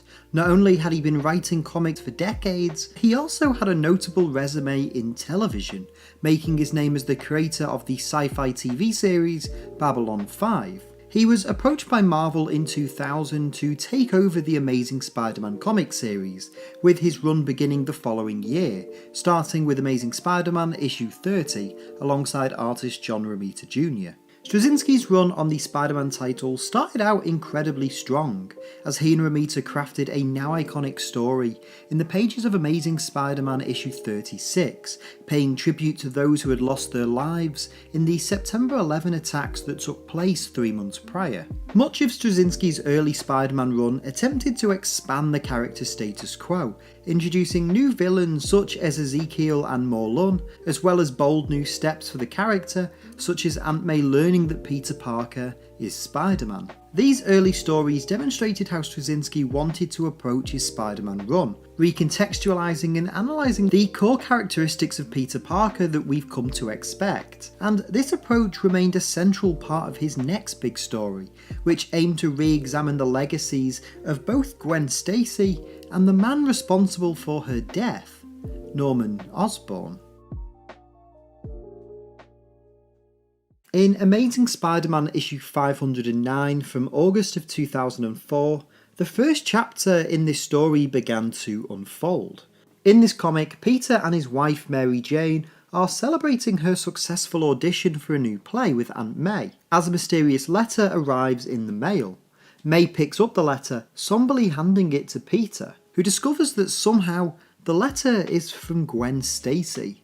Peter opens it alone, discovering a confession made by Gwen prior to her untimely death. However, the details of exactly what she's confessing remain unknown. Later that night, Peter goes to visit Gwen's grave, attempting to comprehend both what the letter says and why he only received it now, when he's suddenly attacked by two mysterious figures. Peter manages to fight the pair off and escape, returning home where he's consoled by Mary Jane. The next morning, an envelope is delivered to the house, containing photos of the two mysterious attackers talking with Aunt May and Mary Jane in the street, with a note telling Peter that they can kill them at any time. Peter then meets with NYPD officer William Lamont, asking him to analyse the indentations on the back of Gwen's letter, hoping to find the missing pieces of her apology, before he receives a phone call from someone claiming to have kidnapped Aunt May. Rushing to the location where he believes May is being held, Peter is met only by a mannequin with a bomb attached to it. The bomb explodes, and as Peter pulls himself from the rubble, he's confronted once again by the mysterious figures from the graveyard, who reveal their names to be Gabe and Sarah. Later that night, Peter meets again with Lamont, who tells Peter that the indentations on the back of the letter reveal the rest of Gwen's message. While studying in Paris prior to her death, Gwen became pregnant and birthed twins, named Gabriel and Sarah. This revelation shakes Peter to his core, with the wallcrawler breaking into a lab to truly see if they are the children of Gwen Stacy. As he's doing so, he's actually confronted by Sarah, who reveals to him that Gabe plans on killing Spider-Man as revenge for their mother's death. Peter returns home and is once again confronted by Mary Jane, who has now read the entirety of Gwen's letter. Peter swears that the twins couldn't possibly have been his, as MJ reveals that she knows who the true father of Gwen's children is, explaining how prior to Gwen's death, she overheard her arguing with Norman Osborn over Harry, who at this point of time had relapsed into substance abuse, and when Gwen asked Norman to help with his son, heard Norman say that their children belonged to him. Peter stands back shocked, as he slowly puts all the pieces together. He realises that this is why Gwen was targeted by Norman, instead of Mary Jane or Aunt May or anyone else close to him. It wasn't only an attempt to get revenge on Peter, but also an attempt by Norman to stop Gwen going public about their affair. The next day, Peter and MJ talk, as he realises that by inheriting Norman's altered DNA, Gabe and Sarah will have grown up abnormally at such a fast rate, and as such will likely die prematurely. Peter vows to find a way to help them, as they're the only piece of Gwen left alive. The story concludes with Peter confronting the twins, attempting to prove to them that Norman Osborn is their biological father. While Sarah believes Peter, Gabe refuses to accept this, stating that Norman had taken care of them and raised them after their mother's death. Gabe attacks Peter, with the pair tussling for control. Suddenly, as police arrive on the scene, they attempt to shoot Gabe, only to miss and accidentally hit Sarah instead. Sarah falls from the bridge as the three watch on, in a moment eerily similar to Gwen's death, as Peter rushes down the side of the bridge to save her, catching her just in time as Gabe escapes. As Peter rushes Sarah to a hospital, Gabe traverses through the sewers until he stumbles upon Norman Osborn's secret lair, complete with goblin costumes for both himself and his sister. Gabe dons the costume and injects himself with the goblin formula, smashing through the hospital window on his glider and taking Spider-Man with him. Peter manages to wrestle himself away from Gabe as the pair land on the hospital roof, where Sarah is waiting for them holding a gun. She attempts to talk sense into her brother, who unfortunately is too consumed by rage to listen, and instead fires on her from his glider. Sarah dodges the bullet, shooting back, and ultimately causing the glider to explode, and Gabe's body to fly off in the explosion. Peter, struggling to still get to his feet, watches as Sarah walks away, unable to stop her from vanishing into the unknown. The final page of the comic reveals Gabe's fate, with his body washing up on a nearby beach. As he slowly comes to, he's helped by a group of strangers, who ask him his name, with the former goblin unable to remember his own name or how he even ended up here.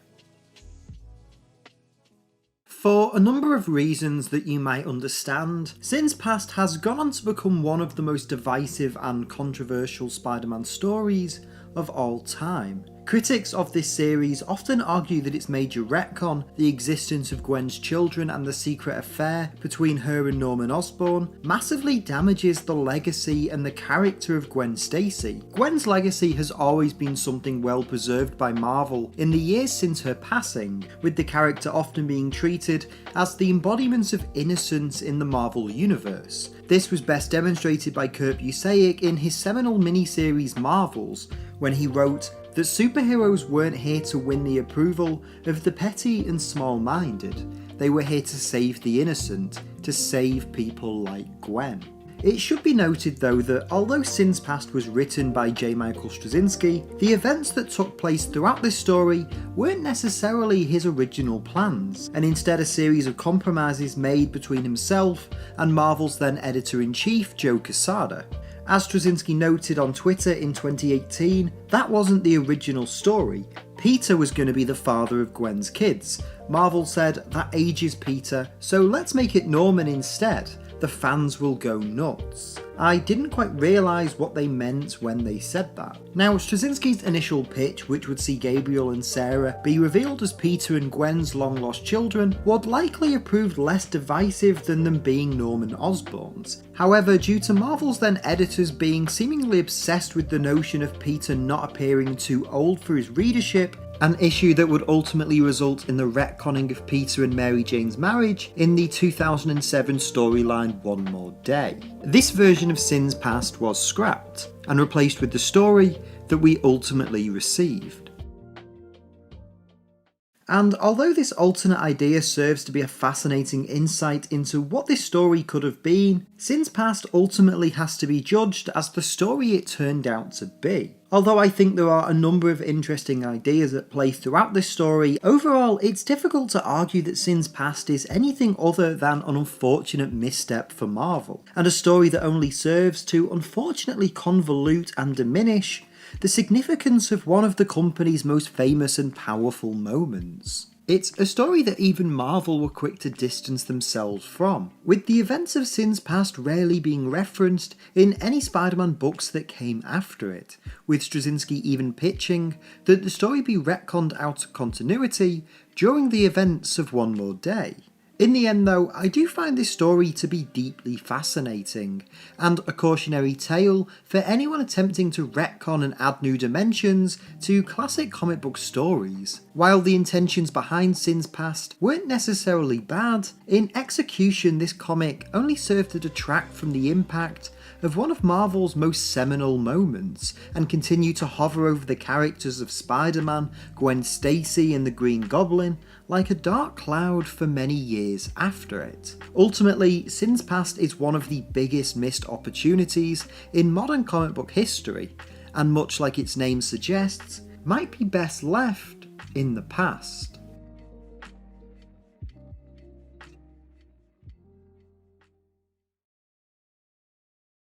The question Marvel or DC is something that has dominated the comic book world for over half a century. Ever since Marvel's resurgence in the early 1960s, comic fans have often been made to pick a side as to which company they prefer.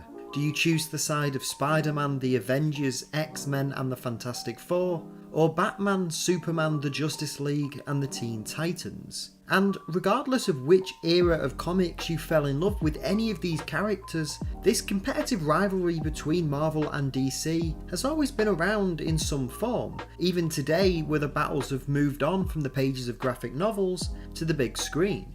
It's no surprise, therefore, that these two companies have engaged in a handful of crossovers and versus comics in the past, with stories such as 1996's DC vs Marvel, 2003's JLA Avengers, and even the late 90s Amalgam crossover immediately springing to mind. However, when it comes to crossover comics between these two companies, I honestly don't think you can top the original, 1976's Superman vs. The Amazing Spider-Man. Now, this non-canonical adventure between the two companies' flagship heroes tells a fascinating tale both on and off the page, and in this video I want to dive into the real world history behind this story and look at just how Marvel and DC were convinced to put their respective flag bearers head to head, and how this adventure between the Man of Steel and the friendly neighbourhood Spider-Man paved the way for the future of both Marvel and DC Comics. The comic book industry has always been built off fan engagement and participation.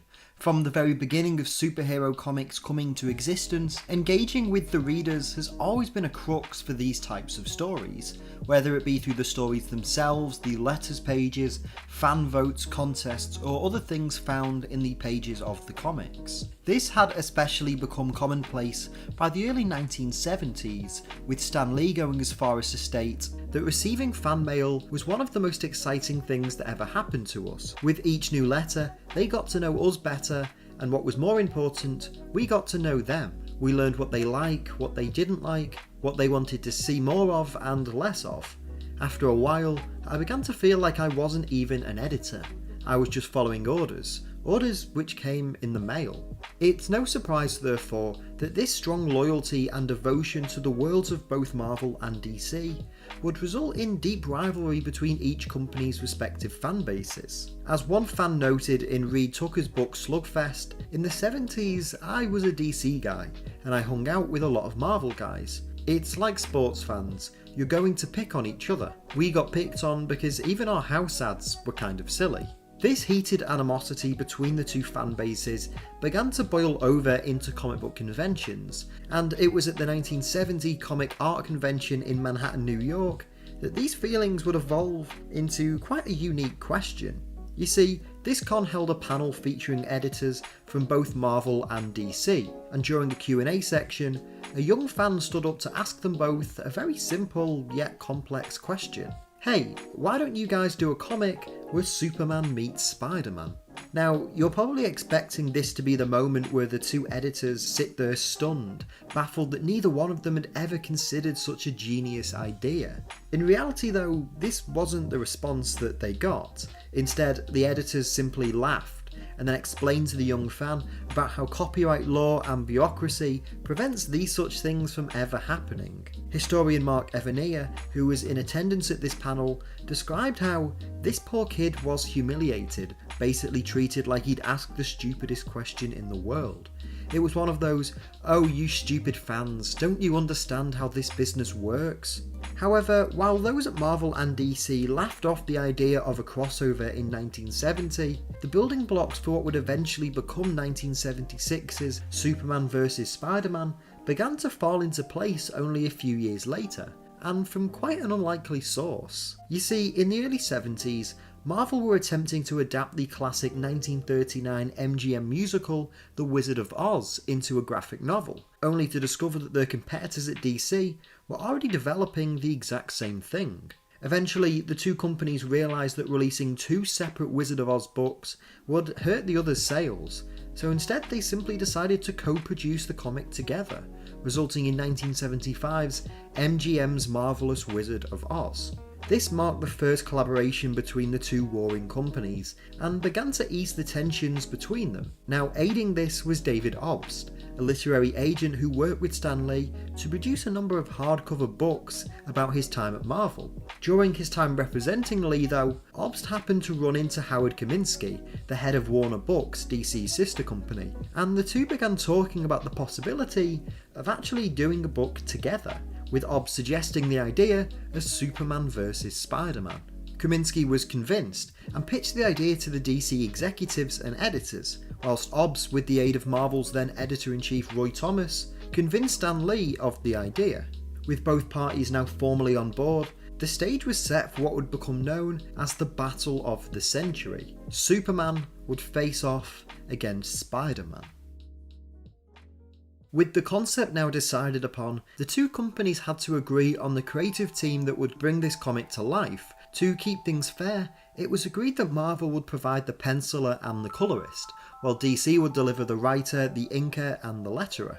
Ironically, DC's choice in writer, Jerry Conway, had a storied history at Marvel, taking over the Spider-Man title from Stan Lee in 1972, before jumping ship to DC in 1975. Conway proposed that Ross Andru would draw the book, as he'd worked with Conway on his Spider-Man run and was the current Amazing Spider-Man series artist, with DC editor Carmine Infantino pushing for Andru as it would mean he wouldn't be working on Marvel's best-selling title during this process. Andru was subsequently brought on board alongside inker Dick Giordano, and with these roles now decided, the conversation shifted to the actual story that would take place within this comic book.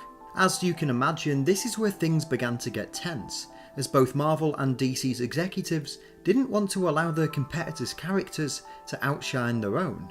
As David Obst recalls, "So we sit down and we can't get 2 sentences into it when both sides are already screaming at each other.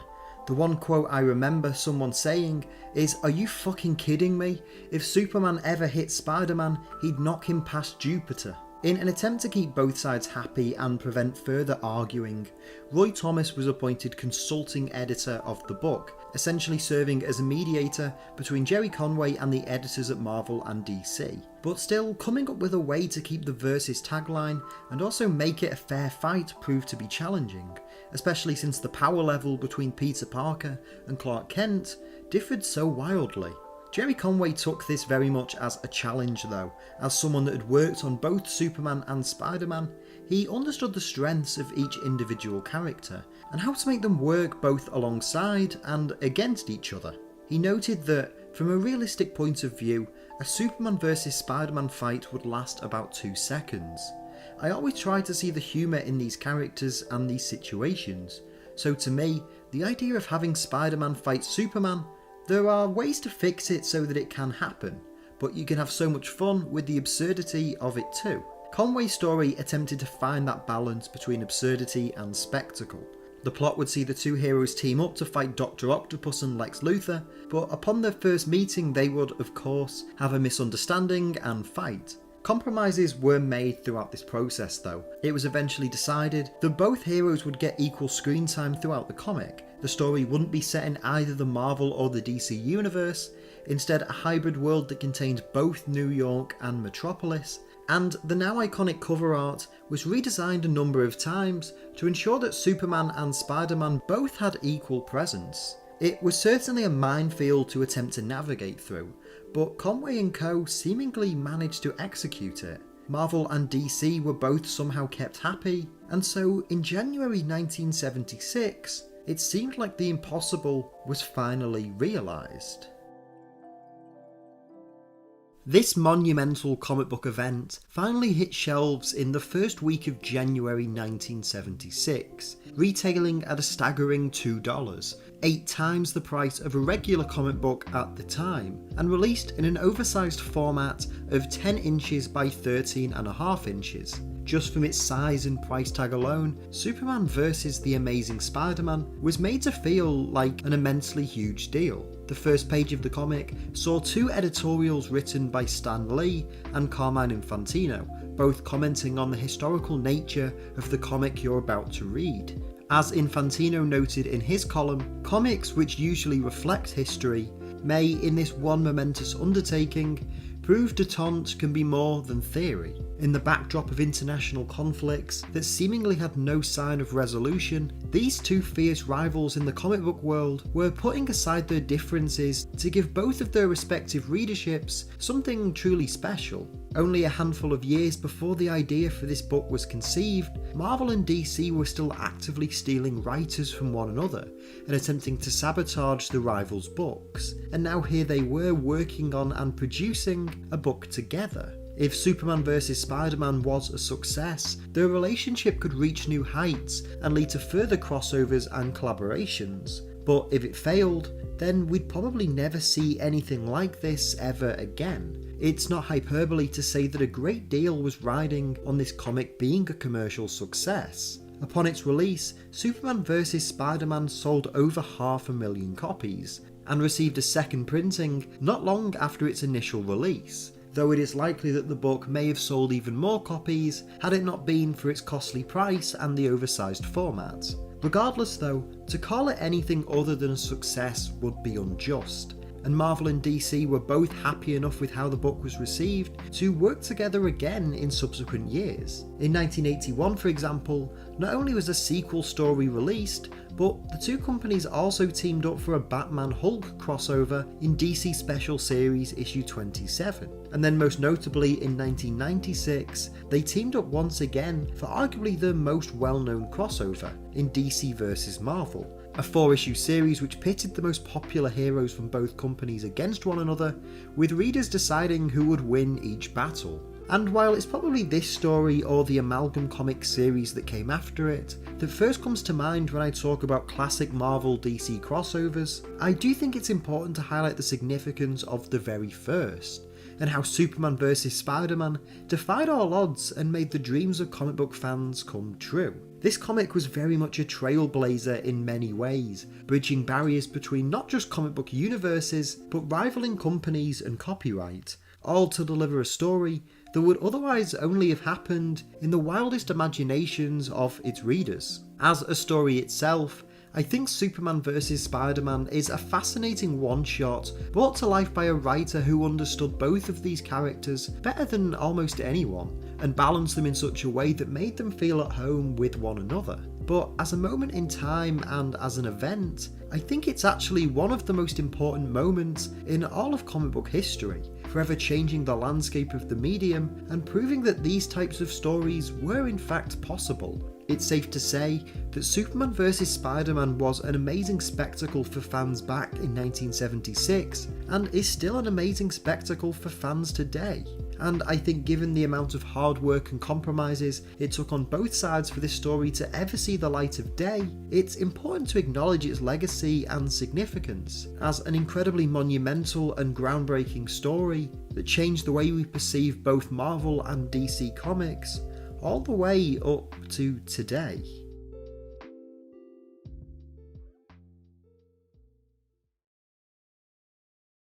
Picture this, it's the year 2000. You're glued to your TV, constantly watching reruns of your favourite shows. Now, there are a lot of great options, but your favourite is Spider-Man. From the moment you hear that iconic theme song for the very first time, you were absolutely hooked. Spidey became your guy. You watch every single episode over and over again, desperate to get every crumb of the wall crawler as possible. And once you've exhausted every episode and even watched all of Spider-Man Unlimited, you're suddenly on the hunt for even more. Apparently there's a film on the way, but you can't wait that long. You need Spider-Man and you need it now. And then on one fateful day, someone casually mentions these things called comic books, where every month you get brand new Spider-Man adventures. And not only that, but there are already 40 years worth of Peter Parker stories to run through.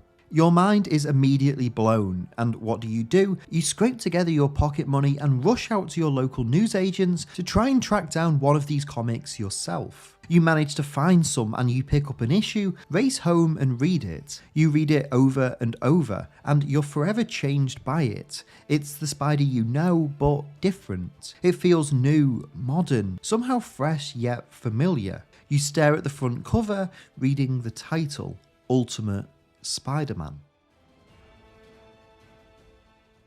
It's no secret that over the past few years on the channel, I've covered a lot of Marvel's Ultimate Universe. Beginning in the new millennium, this alternate imprint to the company's long-standing continuity is something that's always fascinated me, both for its successes and its failures. But despite the many Ultimate books I've covered over the years, there's always been one that I've been hesitant to really discuss on this channel. Now, I love Ultimate Spider-Man. Not only is it one of my favourite comic book series of all time, but this book was also my gateway into the world of all things Spidey, Marvel, and superheroes as a whole. This comic is fantastic, and that's part of the reason why I've always struggled to find the right way to approach talking about it in a video. You see, when I make these videos, I always try to be objective, take my personal bias out of the equation, and analyse a book based on its history, its merits, and its weaknesses. But when it comes to something like Ultimate Spider-Man, it's incredibly difficult for me to separate myself from the story of this comic. My personal experiences of reading this series and how it shaped my love of superheroes are so intertwined with any discussion I could have about the book itself. So instead, I came up with a slightly different idea.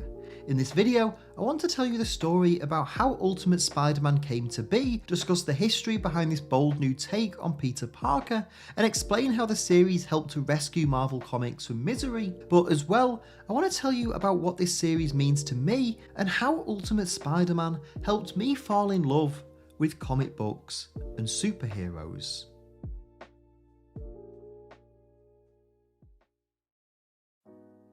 While Ultimate Spider-Man was released in the fall of 2000, the basis for this ambitious new series can be traced back several years. You see, while Stan Lee and Steve Ditko had initially told the Wallcrawler's origin back in Amazing Fantasy 15, with this 11-page tale remaining unaltered for decades, by the late 1990s, Marvel began to consider updating the story of Peter Parker's early years. The company initially hired writer-artist John Byrne to tell a new in-continuity origin story, resulting in the 1998 miniseries Spider-Man Chapter 1. While this book did sell relatively well, fans and critics were rather unconvinced by Byrne's retelling of Lee and Ditko's origin, and as such, Marvel were quick to distance themselves from this version of Spidey's early years and restore the classic version to the company's canon. Nevertheless, while Chapter 1 had failed to provide readers with a new and updated origin story for Spider-Man, Marvel was concurrently working on another ambitious project that would soon prove the right opportunity for the web-slinger to be reintroduced.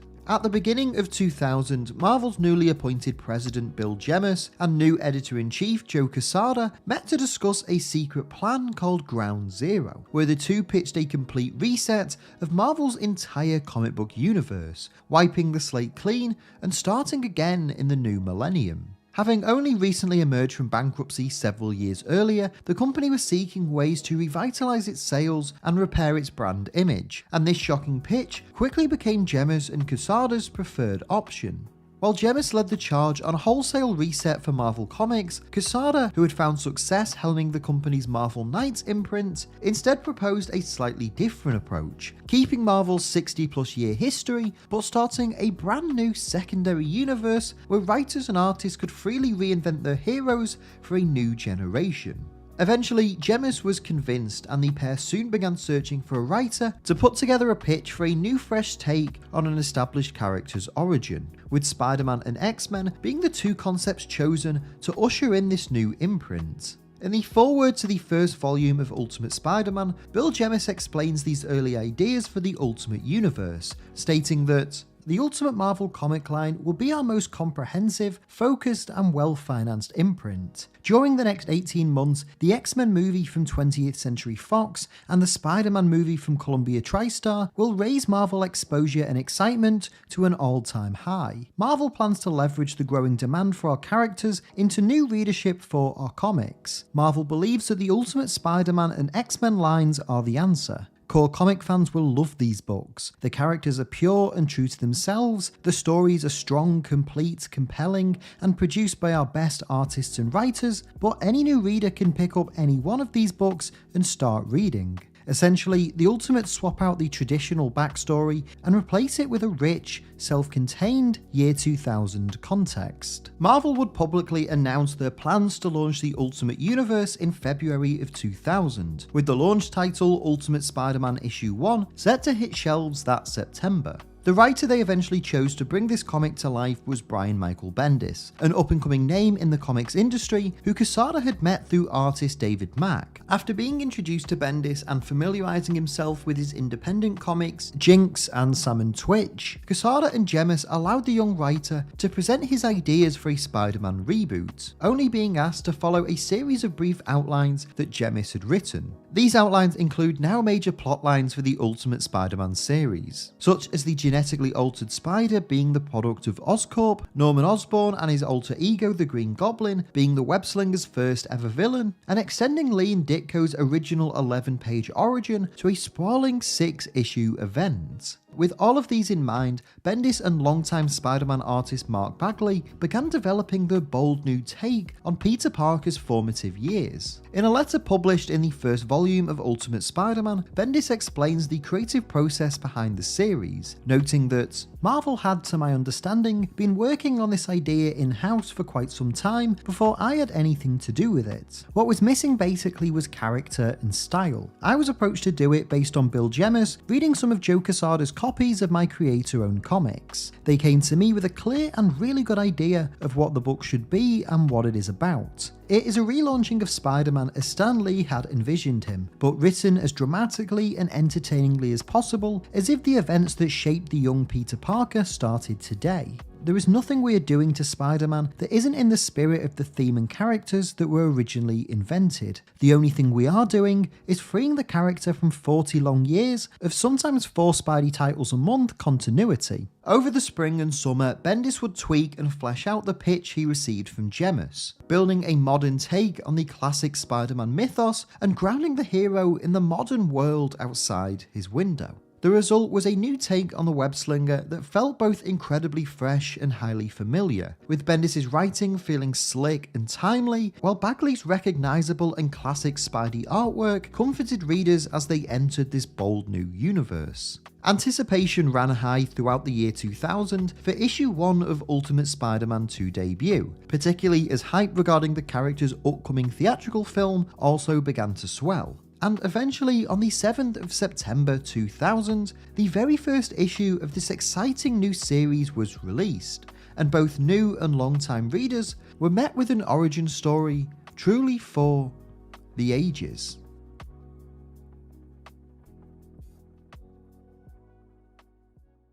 Issue 1 of Ultimate Spider-Man would introduce us to both this new look take on Peter Parker and the brand new universe in which he inhabits. The comic opens at an Oscorp facility where Norman Osborn watches over his scientists experimenting on genetically modified spiders. As Norman discusses the scientists' findings, we see one of the spiders escape from its container. Meanwhile, in Queens, we meet 15-year-old Peter Parker as he's harassed by bullies at high school. As the bullies throw food over Peter, his neighbour Mary Jane Watson watches on sympathetically. As the two teens leave the school, they're confronted by Peter's Uncle Ben, and when returning home, Ben and Aunt May express concern for Peter's well-being. The following day, Peter and his fellow students attend a field trip to Oscorp, where the genetically altered spider that escaped previously bites Peter on the hand. Peter collapses and falls unconscious as one of the bullies squashes the spider. With this, the school trip is cut short and Peter is immediately driven home. Meanwhile, we see Norman Osborn being informed of what has happened, and he orders his men to pay Peter's medical bills and keep an eye on the teenager. The next day, Peter returns to school where he's once again targeted by the bullies. However, this time, he instinctively dodges and knocks them out. Realising the spider has somehow affected him, Peter travels home where a hitman attempts to run him over, having been sent by Norman Osborn, but he's able to evade and returns home. Following an argument with Aunt May and Uncle Ben, Peter storms into his bedroom, where he tests the extent of his newfound abilities by hanging upside down from the ceiling. As this occurs, Norman Osborn quizzes his estranged son Harry about Peter, proposing that the two visit his lab the next day. Desperate for his father's affection, Harry agrees, and the two friends are given a tour of Oscorp by Dr. Otto Octavius. While the two teenagers explore the facility, Otto secretly takes a blood sample from Peter, who reports its findings back to Norman. Shocked by the results, Norman tells Octavius that he wants to be exposed to the same substance as Peter. Norman's master plan begins soon after, with the CEO being exposed to the Oz formula. However, this experiment goes horribly wrong, with Harry arriving to find the entire lab in ruin, all of the scientists dead, and his father gone. As news of Norman's apparent death breaks, Peter begins to use his newfound abilities for money, becoming a professional wrestler under the name The Amazing Spider-Man. Initially, this seems like a lucrative opportunity for Peter, until when walking home one evening, he witnesses a robbery and chooses not to intervene. After returning home though, Peter gets into an argument with Uncle Ben, who is concerned about his nephew's late night outings and sudden change in demeanour. The two have a heated debate, which causes Peter to storm out the house and contemplate everything that has happened on a rooftop, as his internal monologue is intercut with the reveal that Norman Osborn is still alive and has been transformed into a monstrous goblin-like creature. When Peter does eventually return home, he discovers police cars and an ambulance surrounding his house, as a grief-stricken Aunt May reveals that Uncle Ben was killed by an intruder. As the two are being questioned by the police, Peter overhears two police officers saying they found the culprit's whereabouts, and in a fit of rage, he dons his makeshift costume and enters the night, desperate to hunt him down and exact revenge. Dressed as Spider-Man, Peter does come face to face with his uncle's killer, and discovers that it's the same robber he let escape the previous day. Fueled by anger and regret, Peter incapacitates the killer and leaves him with the police, disappearing into the shadows as he remembers Uncle Ben's final words before their argument: "With great power comes great responsibility."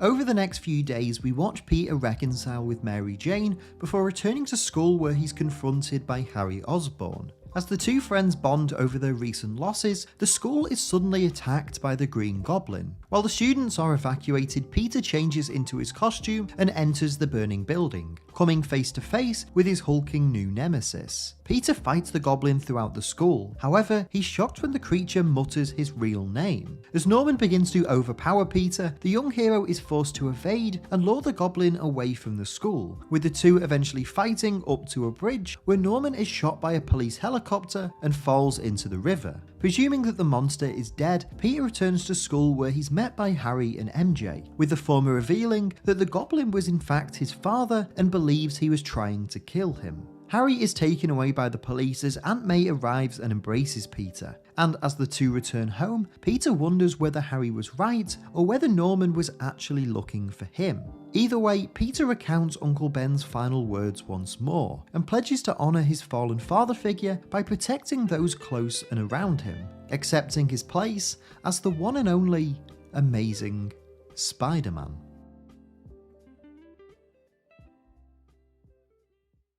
While these first 7 issues would introduce us both to Bendis and Bagley's new take on Spider-Man and offer up a modernised version of the hero's origin story, the tale of how Ultimate Spider-Man was truly born doesn't end here. Although this first storyline concludes with Peter embracing his newfound responsibilities and becomes a full-fledged superhero, the status quo that would define this series wouldn't truly be formed until the following 6 issues. You see, following his clash with the Green Goblin, Peter begins to act more regularly as Spider-Man, and as such, he comes into contact with a new array of villains, including the Shocker, Electro, and most notably Wilson Fisk, the Kingpin. The Kingpin would become one of the main antagonists of the entire Ultimate Spider-Man series, and his long-standing rivalry with the Wallcrawler begins in these 5 issues. After Peter discovers that Uncle Ben's killer worked for Fisk, Spider-Man begins to focus on taking down organised crime, beginning with the Kingpin's empire. After Fisk sends a group known as the Enforcers to kill Spider-Man, who prove unsuccessful, Peter faces off against his second ever supervillain in the form of Electro. After being hired by the Kingpin, Electro ambushes Peter and knocks him unconscious, delivering him to Fisk and allowing him to unmask the young hero. Realising Spider-Man is seemingly just a random kid, Kingpin tells his men to dispose of his body while he keeps the mask as a trophy, with Peter eventually waking up, severely injured and now on the run. As this transpires, we see Fisk berate one of his enforcers, Mr. Big, for failing to stop the hero in the first place, brutally murdering him in response as Electro and the other enforcers watch on. Eventually though, Peter is able to break into the Kingpin's headquarters and cut power to the building, leading to another showdown between himself, Electro and the enforcers. Here, a more prepared Spider-Man is able to overcome and defeat the villains before coming face to face with the Kingpin himself, who, despite his immense strength, is knocked unconscious and defeated by Peter. Not only does Spider-Man finally defeat the Kingpin though, but he also obtains the security footage from the villain's cameras, erasing any trace of him being unmasked, while also taking the proof that he was responsible for the death of Mr. Big. This footage is anonymously delivered to the Daily Bugle, and once the story breaks, Fisk is forced to flee the country entirely to avoid arrest. However, this second volume of Ultimate Spider-Man isn't just noteworthy for its expansion of the hero's rogues gallery, but also in how it progresses the personal and human aspect of Peter Parker and his stories. In addition to Peter beginning to work at the Daily Bugle, initially going to sell photographs before being hired as a web developer, throughout this storyline, we see him and Mary Jane Watson continue to grow closer. However, Peter's encounters with the Kingpin and Electro put a considerable strain on their blossoming relationship, as he's forced to miss several of their dates and doesn't respond to her calls. After defeating the villains though, Peter returns home and is immediately confronted by MJ, who lambasts Peter for seemingly ignoring her. Struggling to explain himself, Peter is faced with no other choice but to reveal the truth, telling her that he is Spider-Man. At first, MJ doesn't seem to believe him until Peter leaps onto the wall and sticks there. Shocked and mentally connecting the dots, Mary Jane promises to protect Peter's secrets, and the two embrace and profess their true feelings for one another. And with this, all of the core tenets of the Spider-Man mythos had now been established, albeit with a unique and modern twist. By the time issue 14 hit shelves in December of 2001, this fresh reimagining of the hero had become largely fully formed, with many of Spider-Man's biggest foes and supporting characters now introduced, as well as the personal relationships that would come to define this long-running series. The final two pieces of this puzzle would actually debut in issue 14, in the form of Gwen Stacy and the return of Otto Octavius, now adopting the identity of the villainous Dr. Octopus. And with this, the first chapter of Ultimate Spider-Man came to a dramatic close, as the Wallcrawler's origin story concluded and a bold new future began for both Spider-Man and this brand new Marvel universe.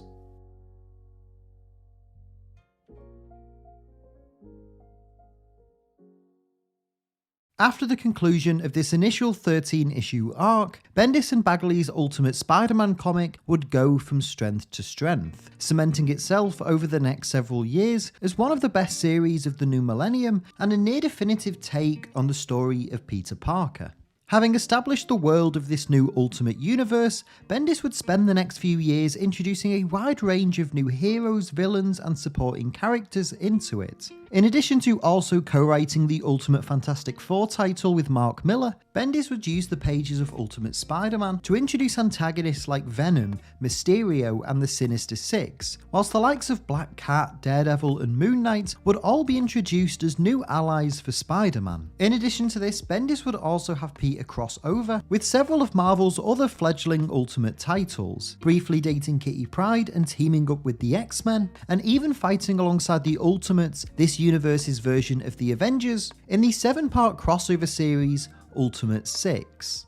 Over the next decade, Ultimate Spider-Man would become a staple of the comic book industry, regularly being one of Marvel's best-selling titles, as well as the perfect gateway for new fans to engage with the stories of the web-slinger, especially after the release of the 2002 Spider-Man film. While the Ultimate Comics universe did begin to decline in the late 2000s as a result of the backlash towards books like Ultimates 3 and Ultimatum, Bendis and Bagley's Ultimate Spider-Man remained popular and well received. Even as the world around it was crumbling down, this comic was still a firm fixture on many people's pull lists for several years, remaining a safe haven for fans of all ages and an exciting take on Spider-Man that both new and old readers could appreciate. However, all great things do eventually come to an end. After collaborating with Brian Michael Bendis for 110 issues, artist Mark Bagley made the decision to leave Ultimate Spider-Man. Although Bendis continued to write the series with new artists such as Stuart Immonen, David LaFuente, and Sarah Pichelli, the book did eventually come to its conclusion in June of 2011, with the final issue, Ultimate Spider-Man issue 160, seeing Peter Parker heroically give his life to defeat the Green Goblin, dying in Aunt May's arms as he's finally recognised as the world's greatest superhero. However, even though Peter's death marked the true end of this era, it wasn't actually the end for Ultimate Spider-Man, with Bendis and Pichelli later relaunching the title with a brand new protagonist in Miles Morales, who took over the mantle of Spider-Man in the aftermath of Peter's death. Miles would carry on the legacy of Spider-Man until the Ultimate Universe's demise in 2015, when it was destroyed in the lead up to Marvel's Secret Wars event. And although the Ultimate Spider-Man title would run for close to 12 years, I believe it's in this first year of storytelling where the book's impact and significance is best felt. You see, Ultimate Spider-Man isn't just one of the greatest comics in modern history, but it's a book that has a deep personal connection to me. As I mentioned in the intro, the first volume of this series was the very first comic that I ever really got into. I'm not sure exactly if it was the first comic that I ever read, but it's definitely the first series that I properly became invested in and read every subsequent issue afterwards. In a lot of ways, this book took my existing love of Spider-Man from the cartoons and amplified it tenfold, not only giving me the same larger-than-life action that I was used to, but combining it with heartfelt character studies and a protagonist that I could absolutely relate to. And as I grew up, this book stayed with me. Once I ventured into adolescence, I began to see a lot of myself in Peter Parker.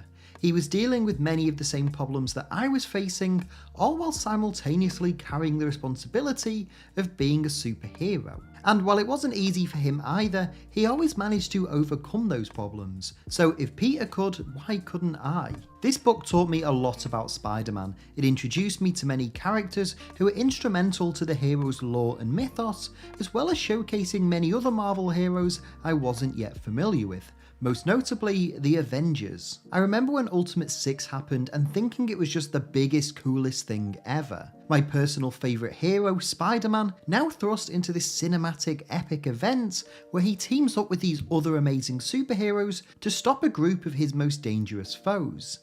But even more importantly than that, Ultimate Spider-Man was always there for me when I needed it most. When things were tough or whenever I felt lost, these stories were always an oasis, a safe space for me to go to and escape to a world where even the most difficult problems could be solved by Spidey's courage and inability to ever give up. This series not only taught me to never give up, despite the curveballs and obstacles that life may throw at you, but it also taught me to embrace who I am and not be ashamed of any of the differences that set me apart from anyone else. That although times may be tough and things may seem like they're the end of the world, we can always find a way to withstand and persevere, and if we can, then everything will be okay. Going back and rereading the first 2 volumes of Ultimate Spider-Man for this video, there were a lot of things that I found particularly interesting. Sure, the overtly stylized year 2000 look and feel of the book may have significantly dated it, as well as many of the pop culture references that Bendis loved to throw in, but at its core these 13 issues represent Spider-Man at his most earnest. A young boy lost and unsure of his place in the world, being given immense power and suddenly having to grapple with the responsibility that comes with it. His friends and his family all experience danger, sometimes as a result of Peter's newfound abilities, and yet, when he's forced to step up and fully become Spider-Man, he always finds a way to save the day and protect those closest to him. Despite how Bendis expanded on Lee and Ditko's classic origin story, turning it into a full 6-issue saga, this added content, in my opinion, allows us to feel at home in this new world that the writer crafted, and properly connect with Peter Parker as a person long before he even becomes Spider-Man. In my opinion, these 2 first volumes are absolutely brilliant. I think they do such a tremendous job at introducing not just the characters and themes of Ultimate Spider-Man, but the entire world of the Ultimate Comics universe, setting in motion a place for writers and artists to experiment and tell unique stories in for over a decade. But in addition to this, revisiting these comics brought back so many personal memories, and reminded me of where I've come from and how much this series has helped shape the person that I am now. Those early issues of Ultimate Spider-Man aren't just an origin story for Peter Parker, but in a way, they're also kind of an origin story for me too, as this was the series that fully immersed me into the world of comics and gave me the confidence to dive in headfirst and explore many other titles and characters. I don't think it's hyperbole for me to say that had I not picked up a random issue of this series some 20 years ago in a newsagent's, it's unlikely that I'd even be sat here today, making videos on this channel. And for that, I'm truly grateful, and I believe it's necessary to celebrate Ultimate Spider-Man for not only being an incredible origin story and a tremendous reinvention of Marvel's flagship hero, but for being a book that helped me fall in love with the entire medium of comics. And in a lot of ways, Ultimate Spider-Man really has changed my life for the better.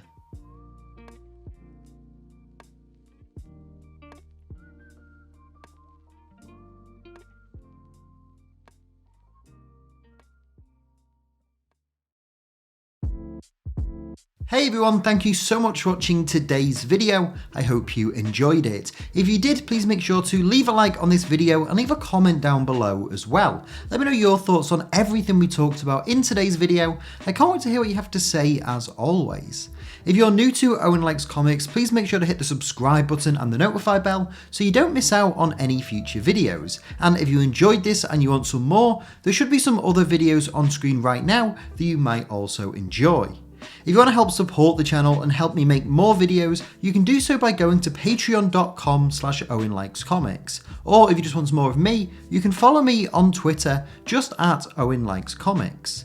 But that's all for this video though. Again, thank you all so much for watching. I hope you enjoyed it, and hopefully I'll see you next time. But until then, take care and keep reading.